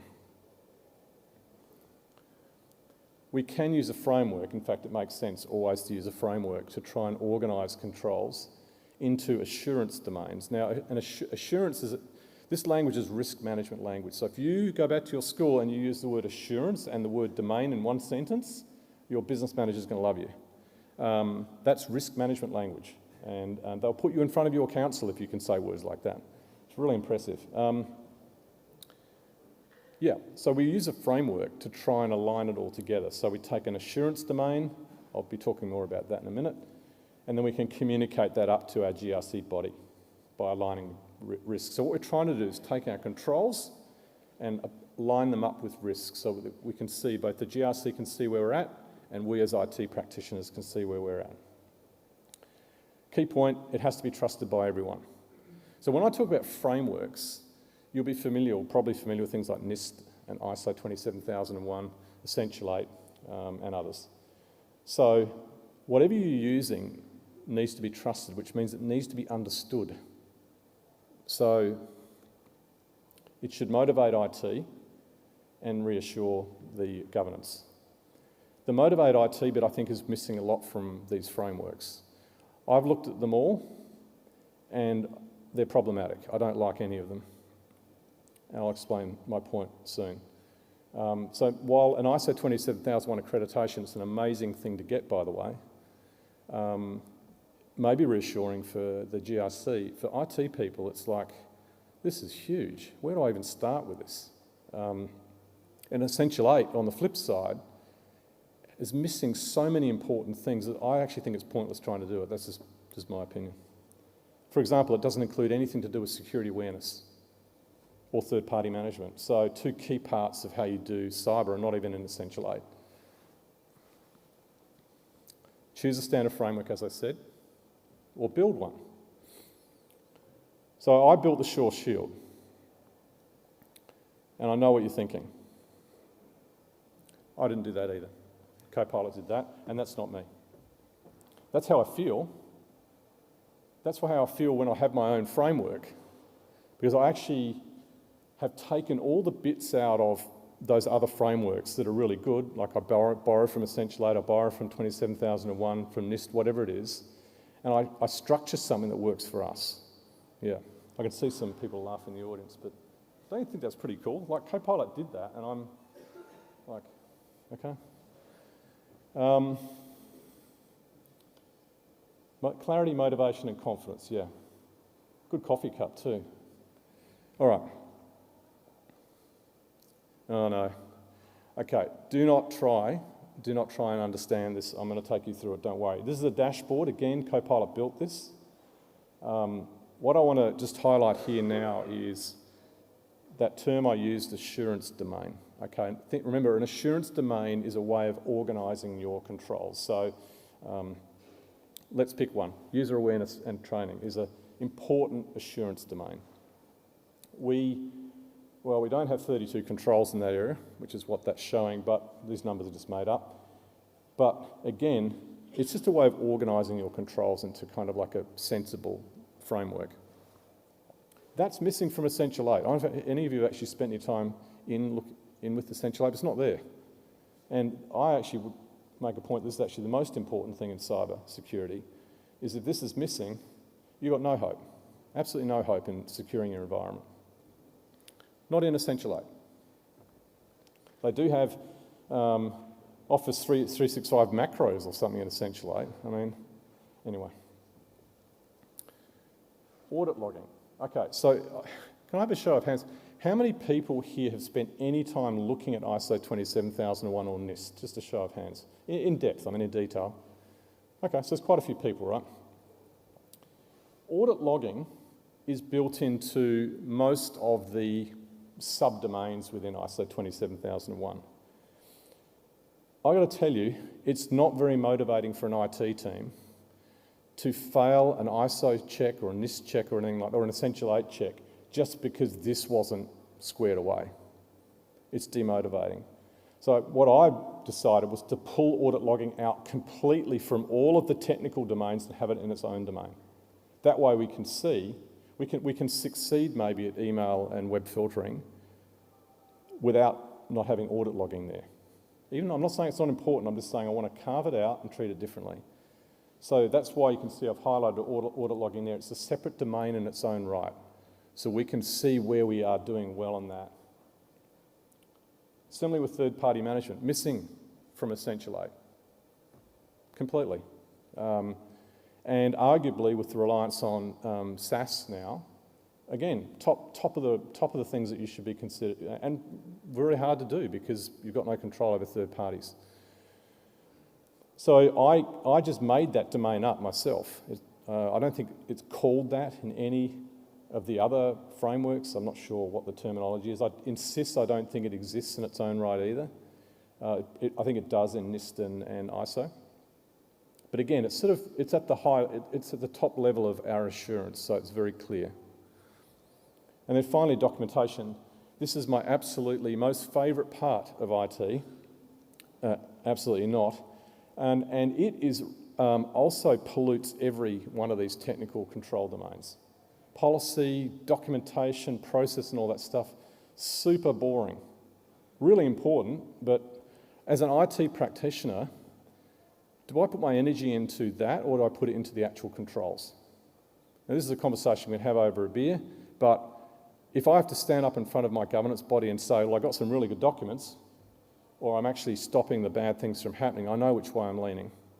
And so what I've done in there is I've just pulled documentation out again. I will take out all of the documentation-related stuff within those technical domains and just highlight them separately. I know this is going to be challenging to you who are purists, who might go, well, no, how are you supposed to ever get an accreditation if you do this? I don't care.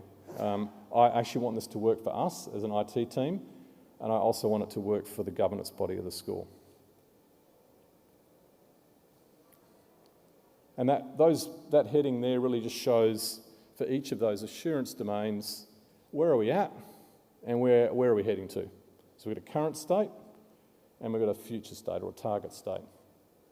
And then we might say we're at, whatever it is, 50-something% within appetite. That's another more risk language. When we're within appetite, it means our controls are working in a way that we're comfortable with.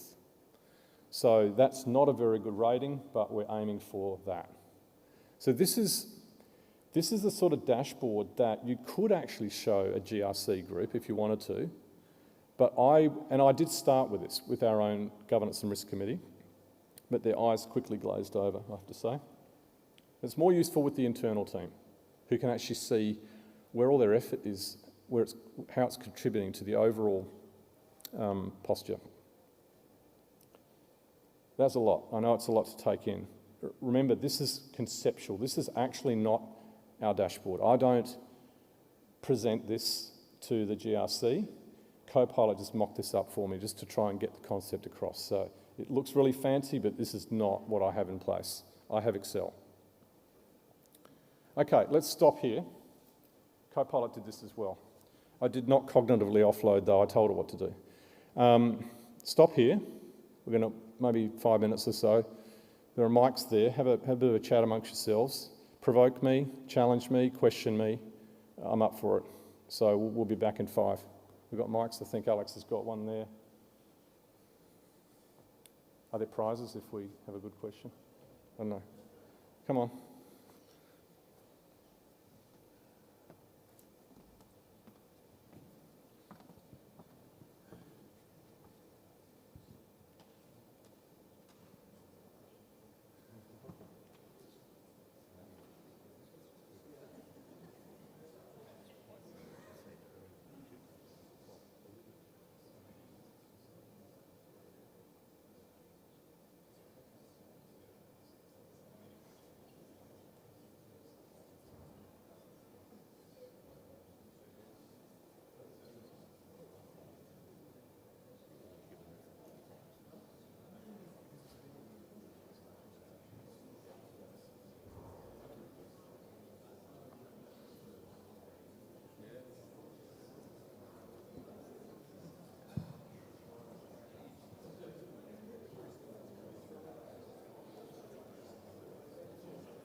How are we feeling?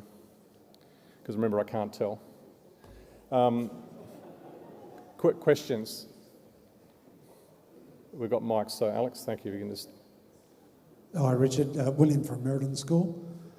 Before I started school in IT, I actually worked in a financial services business off the back of the Royal Commission into banking. Yep. So some of the aspects that aren't in those other NIST and ISO standards, some people might want to have a look at the CPS standards, okay, which is a Commonwealth policy, which actually includes your vendor management concepts as well. So it's quite in depth. Great. I went through so what's it called, CPS? CPS 232, 234. Great. It's quite an interesting Commonwealth document, but it does include some of those gaps that I found interesting coming from a traditional ISO great. standard. And my second question, in your risk area and concepts, do you also have risk acceptance and a risk acceptance Yes, process? I'll cover that off. That's a really good point. So I'll cover that off at the end. Yeah, that's vital in this process, as you would know. Yeah. So thanks for that. Thanks for that point. If you're doubting third-party management as being something that you have to be super concerned about, I've got one word for you: canvas. All right? Do I need to say any more? An unfortunate situation for an EdTech supplier. They're a third party. Your school depends on them potentially. You've got no control over them. So managing your third party risk is just as important as managing your own things that you can control. Thanks, that was a good question. Next. Richard, how many controls do you actually have? Is it 620? Yeah, okay. I knew you were going to ask that. 102. Yeah, but I would say that we would probably, I would be surprised if we get away with under 1,000, ultimately. And maybe at this time next year I'll have a better developed model and I can show you why that is. But, you know, if you think about I'm just going to pick on one thing. If you're familiar with Essential 8, there's a security strategy in there called patch management. I think it is either patch applications or patch operating systems. Both of those, everyone thinks Essential 8, oh, it's 8 things. Oh, no, it's not 8 things. And it's 3 maturity levels and it's multiple subsections within each of those 8 strategies. And, patch management, it was actually built for government and it was only really ever built for online as well. It wasn't built for everything. So if you look at patch management in there, it talks about patch management for your online assets being done within 48 hours for a critical patch, okay? Well, there's a lot of metadata wrapped up in that statement. And if you're going to have controls, you're going to need to have more than one control. What about things that aren't online? What about things that aren't critical? What about things that are infrastructure rather than systems? What about third-party systems? So all of a sudden, I might have 20 controls just to deal with that one line in Essential 8, and that's just at one maturity level. So it gets super complicated. Thanks, Graham. Hey, I've got one up the back here. Yeah. Maybe a short two-parter. Sebastian from Greater Sydney Adventist Schools. With developing a custom framework like this, have any third-party vendors who you engage with questioned your use of a custom framework over using one of the traditional standards? And 2, do you think you've opened yourself up to a level of liability by using a custom standard that could open you up to scrutiny in the future by someone questioning whether you've done a solid enough job? Yeah, it's a good question. What was the first part of it again? I've kind of got... Have any of your vendors or other third parties asked you about this? Yeah, any of the vendors that I've spoken about, their eyes kind of glaze over quite a bit. I think it's because they can see themselves not making any money out of me. Having said that, there's a place for partners in here because I'm really picking controls that exist in these other frameworks anyway. And so they can be assessed. And part of what I am doing anyway is stating the evidence that we need to have to prove the compliance anyway. So if our council want third-party and independent assessment. It's just that I'm building the model initially for us. So yeah, it's a really good point. So I haven't actually exposed the full model to them because there's a fair amount of intellectual property in there as well. So I like sharing, but not that much. And could I be open to any liability? I don't believe so. We're not. If you look at insurance policies, for example, I don't think that they ask you if you have accreditations. They just ask you if you've got antivirus. So I'm not sure if anyone else has a differing opinion here, but I'm not aware of any kind of liability there. I think it's really internal governance and whether or not your own governance structure is comfortable with what you're doing.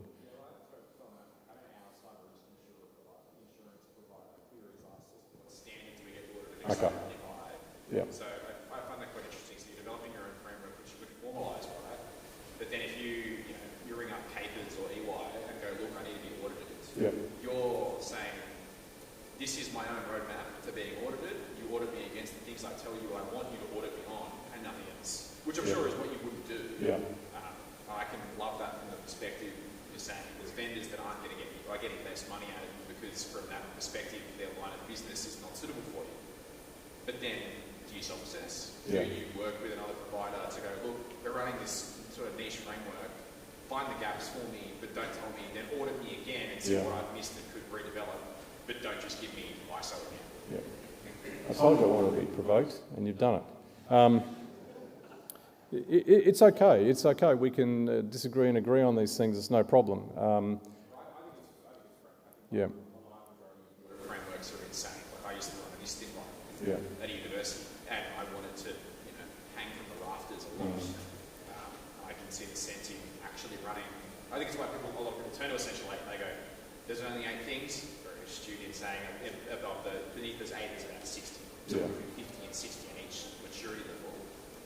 But trying to apply this to the school doesn't make sense. Yeah. And think about the average business manager. Well, I think Lisa might still be here from Mossman Prep. How is she able to deal with this? I remember meeting her once and she said, I don't know where to start with this, Richard. So what are the 5 things that I should be doing immediately in my school And this is the sort of thing that I would hope we could develop in such a way that it answers those questions for primary schools that maybe have one IT person and a business manager. What should they really be focusing on? Instead of the 1,000 controls, what are the top 5? Thank you for provoking me. Watch videos of DBA sessions when they're making changes in production because that's an audit standard. Yeah. I might not just code review, like I had to watch a recording of them on search. Yeah. It's just insane. I must admit, I didn't expect this much interest. The fact that people are still awake is actually, I think, a minor miracle. Any other? Yeah. Oh, another question, Morris. Thank you. Yeah. What's your futuristic projection about GRC? Okay, so I was asked the question at our Term 1 GRC, what about Mythos? Is everyone aware of what Mythos is? Okay, I'll explain it as best as I can. Has everyone heard of Anthropic and Claude? Claude is Anthropic's sort of best known generative AI model. I think it's fair. They announced Mythos, I think it was back in March, April maybe, and the announcement was terrified cybersecurity community because Mythos was finding security vulnerabilities in software operating systems that existed for 15, 20 years, and it was finding them in seconds. So Mythos caused a huge amount of concern immediately amongst risk communities because of, I guess, the velocity now of potential attacks as opposed to them being new vulnerabilities, just the velocity of it.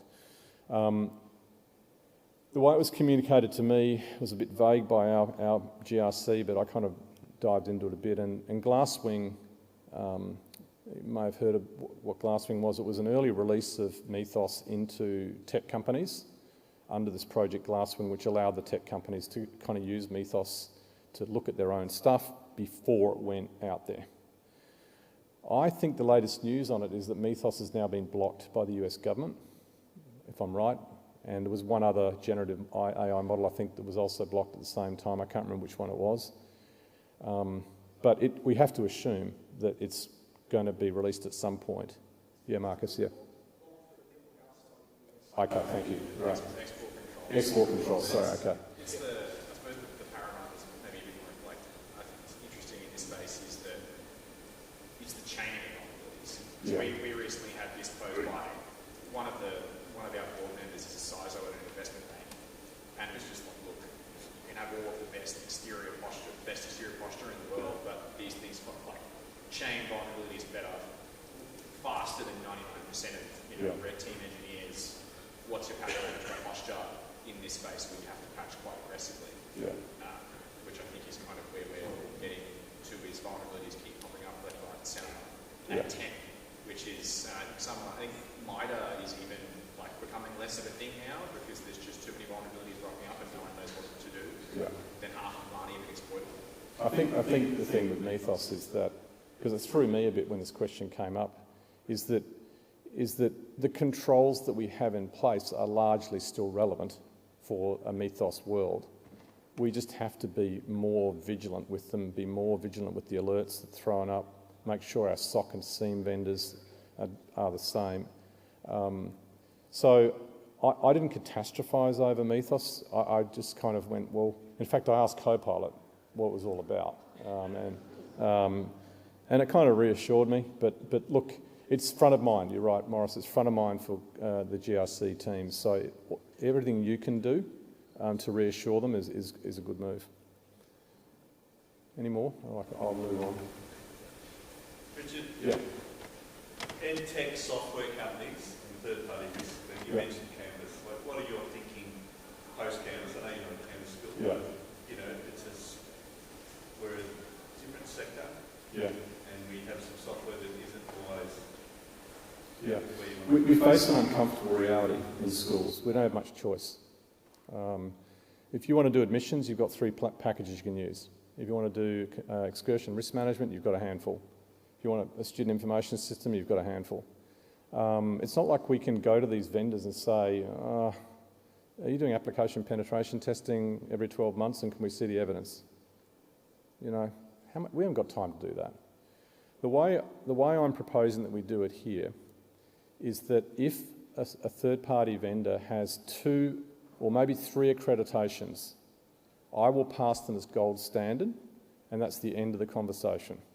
And those standards are ISO 27001:2022 accredited, SOC 2 Type 2 audits across all 5 trust service criteria, and OWASP Top 10 alignment or accreditation. So OWASP is the secure software development. It's not a standard, but it's guidelines, I guess, for how you do it. If a vendor can tell me that they've got independent assurance, verified assurance around those 3 things, I'll just say gold standard, no more questions. If they don't, and most don't, let's face it, I have a big questionnaire that I give them. And what it does is it doesn't mean we're walking away from that vendor, it just means we understand our risk position. It's very tough, Graham, like you can't walk away from these suppliers. You just have to encourage that they continue to develop their maturity. Yeah. Marcus, yeah. Can I provoke? Oh, please. So I went to a briefing with the Australian Signals Directorate, and they were talking about the supply chain risk management, and they were stressing the need for embedding in contracts the right to audit. Yep. Now, I hear what you're saying, that schools individually can't do that, but they were saying that those certifications alone, they're not enough. Okay. And they're also talking about not just doing the risk management on the vendors that you have direct relationship with, but right through the chain. Okay. So, hardware, I don't know how any school would be able to do it. No. Okay, I'm conscious that, sorry Marcus, I do need to move on. I'll be really quick. Okay, all right. I like the idea of this, and we've had discussions around like an education-specific framework, and if there's something that we can do collectively around that supply chain risk management and going and approaching those vendors to demand the right to audit, not just as individual schools, but as a sector. So yeah, great, thanks. I will move on. I'm getting to wind up here. It's so much more good stuff, honestly. Okay, let's have a quick look. No, we're going to skip over that. We're going to skip over that. Oh, it's not the co-pilot slide. Okay, they're the 4 risks that we use. They're actually our risks. So external data breach, data breach by external, data breach by internal, operational failure, governance failure. It's an early warning. Again, it's a mock-up of a dashboard. We're not using it. This is what GRC people want to see. Summary. 4 risks and an indicator against each of them. That's it.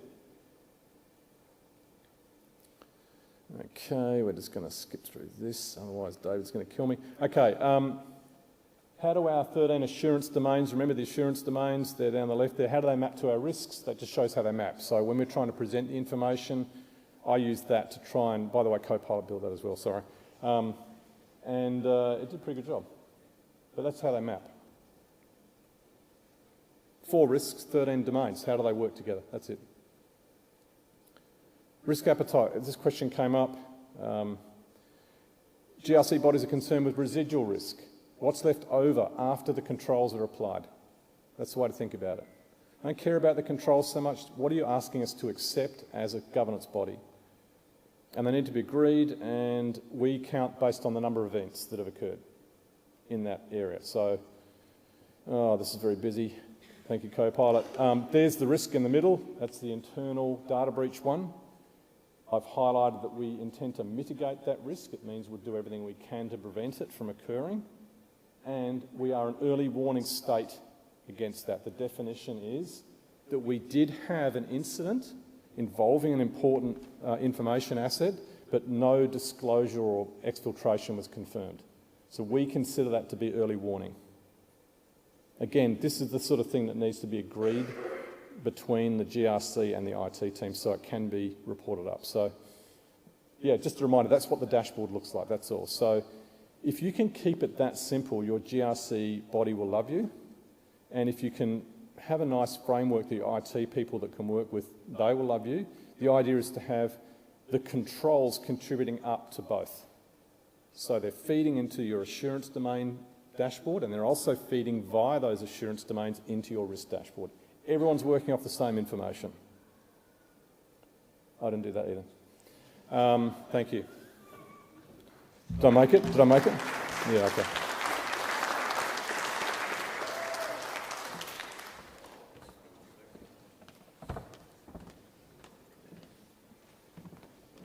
Oh, great. I really enjoyed that session, even though I might be pitched as a governance, risk and compliance, but I really enjoyed that, on top of Richard's humour, of course. And the entry music. I don't know how you get the entry music into, something to think about. Well, look, thank you. Thank you again, Richard. That was great. We now reached that fun part of the session. Not that the previous one wasn't fun, sorry. I didn't mean to say that. But if you have any more questions, please do stay back and ask Richard. I'm sure he's more than happy to answer more questions. I certainly do have some, which I'll plug his brain later. So, sponsor door prize time. Once again, want to take this opportunity to thank our sponsors for your part in making today great. So now we're going to invite each sponsor to come up and give a pitch and to draw their prize.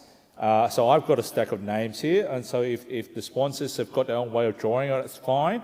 If not, you can randomly pick it from this stack of people, which I've shuffled, just for transparency's sake. None of the committee members are eligible for the prize, nor any of our sponsors, okay? So it'll be purely attendees will have the opportunity to walk away with something. I'm going to call these sponsors out one at a time, and I'm going to also do what I did last time, which is like prep the next one so that you can be ready. So the first one is going to be Bitfender, and which will be followed by Facts. Bitfender.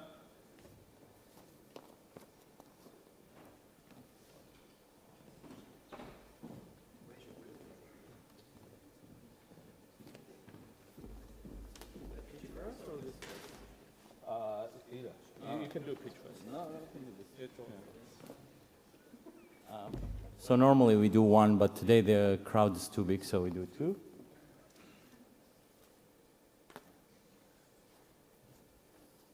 That will be Raneen Ko from 7 Days Adventist School, Greater Sydney.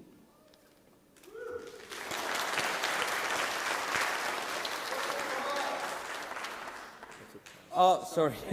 The prize is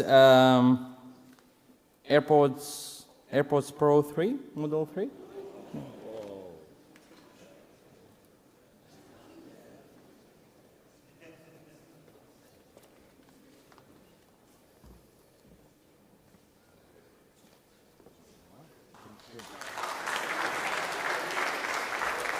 And the second winner is Lucas Simonson from Redlands.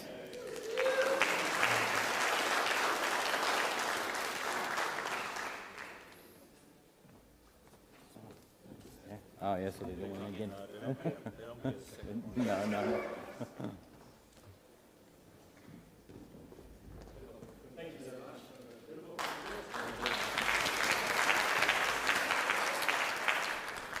Thank you very much again, and similar to the first pitch at the beginning of the day, but we had a very interesting and in-depth conversation between some existing clients of Bitdefender and new potential interesting environments where they want to expand on their journey on cybersecurity, and definitely that includes MDR. MDR became a topic for every organization. Actually, one of every 3 IT leadership in the globe are looking for some sort of MDR service within the next 3 years. We provide the MDR through 3 different SOCs running around the globe, and all the SOCs are SOC 2 certified. We also do provide a SIEM integration to our SOCs where we can digest telemetries from your firewalls and 16 other providers to comprehend and to create a complete picture, not only around the geography, but around the vertical and around different environments. So we thank you again for all the conversation we have. Thank you again for coming to our booth, and we see you at the next Mitie event, and thanks for the Mitie organization. Thank you so much. So the next one is Facts, followed by Fujifilm.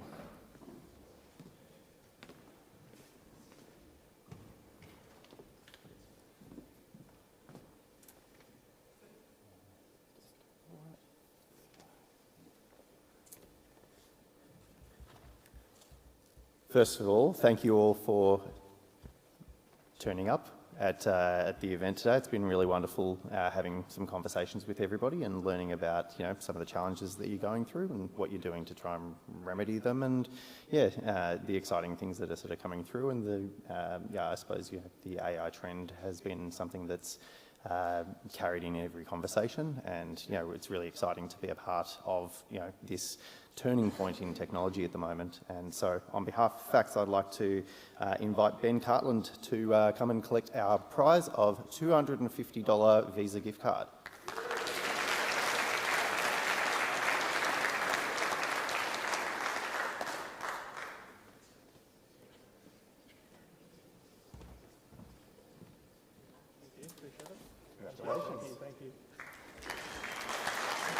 Ben, don't spend it all in one place. Don't spend it all in one place. Thank you, everybody. Next one is Fujifilm, followed by Linewise.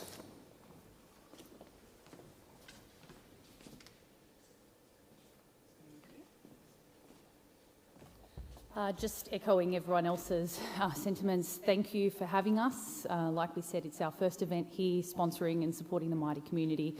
It's been great. We hope you have all found it beneficial. We've had some great conversations with some existing customers that we know quite well and some new ones, so hoping it's been quite relevant and valuable for you. So on that note, Fujifilm would like to present the Instax Mini Link print kit, which is quite an interesting piece of kit, and I'll award that to Ali Kusku from Shaw School.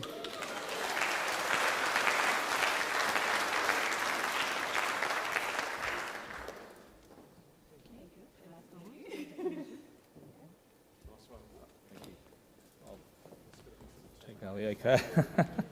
Okay, Linewise, followed by Next Technologies.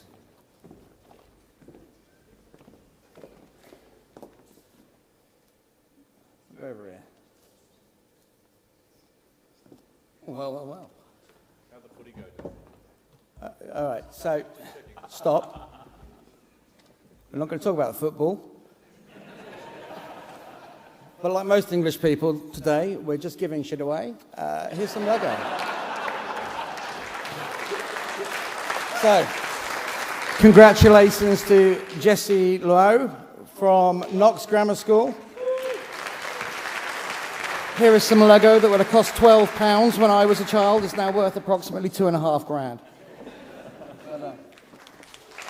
A quick final thing while I have the floor, just with regard to what Fred said about Mitie. It's not actually available for registration for you guys just yet, but if there's anybody else who's here from a company who wants to join the other businesses that are putting it on, please talk to me, reach out via the Mitie Forum, and we'd be delighted to have you join our alliance. Thank you very much for having us today. I'll see you at the pub. Thank you, John. Next Tech, followed by Central. Thank you.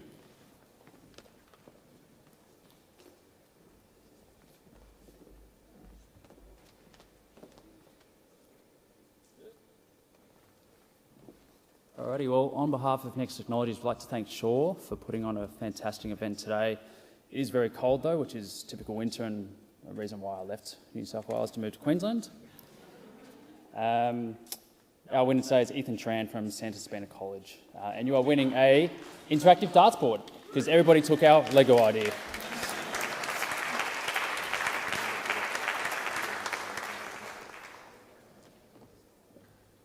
Just a little bit about us. I know my colleague Greg Clay made a fantastic speech this morning, but yeah, well look, we're here to help everyone manage, procure and deploy technology. So look, if you have any questions about technology and how to procure it and deploy, please give us a shout. But thank you very much. Well done, Matt. Okay, thank you. So Central, followed by Salto.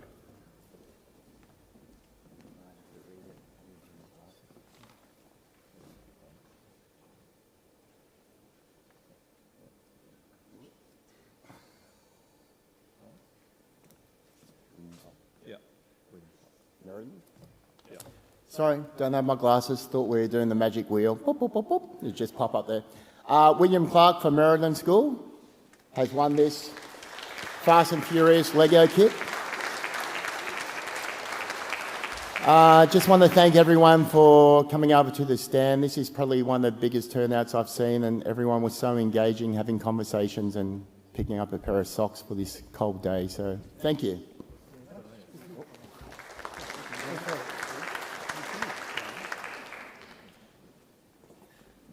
Okay, Salto is the last, I believe. Did I miss anyone? Last, yeah. Save the best. So before, I'll pull two names. Before we give the prizes, we thought we couldn't just do one, we should do two, but I'd love, again, show of hands. Do we do the big prize first or the little prize first? So show of hands if you'd like the big prize first. Okay, we've got about a third of the room. So we're doing little prize first, are we? We might as well end on some energy. Can I get a drum roll, please, for somebody that's going to take away a Yeti drink bottle? Obviously, we all need diaries and a great tote bag. And that is Ben from Campbelltown.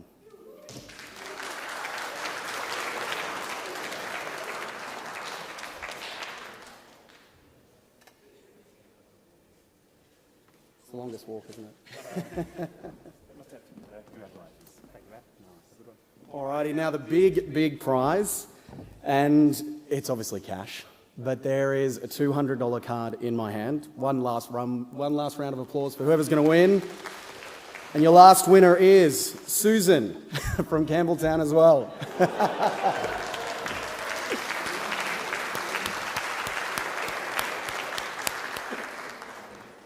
And as we make the walk down again, thank you so much, everyone. We really appreciated the first conversations. We look forward to being a part of many more of your events and saying g'day. See you soon.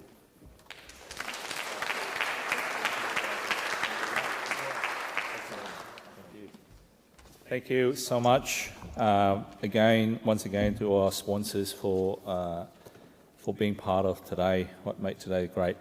Well, that brings us to the official official closing of today's Mitie conference, SAD. On behalf of the Mitie, I want to sincerely thank the Shaw School for hosting us today. Thank you to Dr. Miller, Richard Jones, Ali Kusjo, and the wider Shaw team for, Ali did say that he would forgive me for not pronouncing his surname properly, for their hospitality, coordination, and willingness to share the space and the expertise with us. Thank you to all the other speakers and presenters as well. So they include, I didn't mention Toby Carrison, as well as the artists and the Shaw team for all the behind-the-scenes support as well, making today great. Thank you for and final thank you to our sponsors once again for the continued support, and to everyone here today, and for your part in the network. Mitie only works because of people who contribute, and by attending, asking questions, provoking questions, sharing ideas and hosting events, presenting sessions, and encouraging artists. It's what makes a time like this great. Once again, if the schools would be open to hosting a future conference, or hang on, we're not doing trivia anymore. Please do let us know. And if you're interested in speaking, again, please do let us know. Maybe we can finish off with a trivia after. Okay, we'll come back to the trivia. Let me finish this part. Again, invite your colleagues to join Mitie. It is a great place to collaborate, to share, and to learn from each other. I do want to take also the opportunity to thank the Mitie committee. It's a lot of discussions and work that goes behind the scene to make not just today's conference, but the logistics and the bits and pieces that we meet fortnightly to discuss and go through and do our best to make Mitie great. So today, here with us from the executives is Tim Griffin. Thank you, Tim. And then the rest of the committee members are Lance Gehard. Sorry? Yeah, okay, thank you, Graham. So if you could please stand up. So that's Tim Gartner, Tim Griffin, David Nichols, Lance Gehard. So have I missed anyone? Hopefully not. Thank you team for your part in this committee and for making today great. Those who are not here, Brenton Hardy, Nathan Harris, Hayden Shaw, and Michael Smith. Thank you. So thank you, everyone. Last but not least, I have mentioned it before, and I think she's not here again, is Shanine. Shanine, can you just step up into the limelight? I mentioned that you are the motherly figure that makes everything works. So thank you so much for all your work in making today great. So this brings us to the official end after the trivia.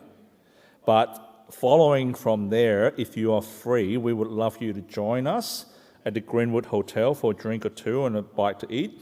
North Sydney for more networking and discussion opportunities. So if you're not sure where to go, please come and see one of us in the committee, but I'd love you to join us to have more chats after. Thank you once again for this part, and I'm going to pass it on to, is it Alex? Alex is going to run the trivia, but from a Mitie perspective, thank you. It's great having you, and we look forward to seeing you in the next conference. Thank you. Brilliant. Thank you for that. This was supposed to happen straight after Richard's presentation to wake everyone up, but we'll do it now as well. We've got chocolates on either side of the room, so you should know how trivia works. Answer the question correct, we will give you a chocolate. We'll be chucking it at you because we don't have time to bring it to you.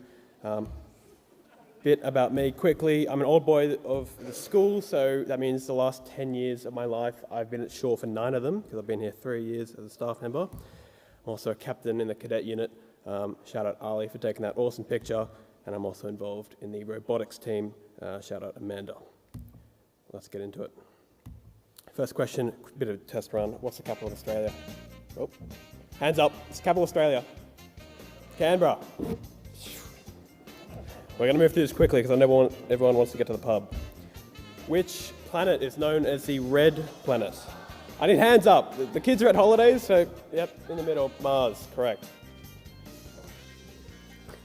I'm not going to pick you either. Is that working? Yes, it is.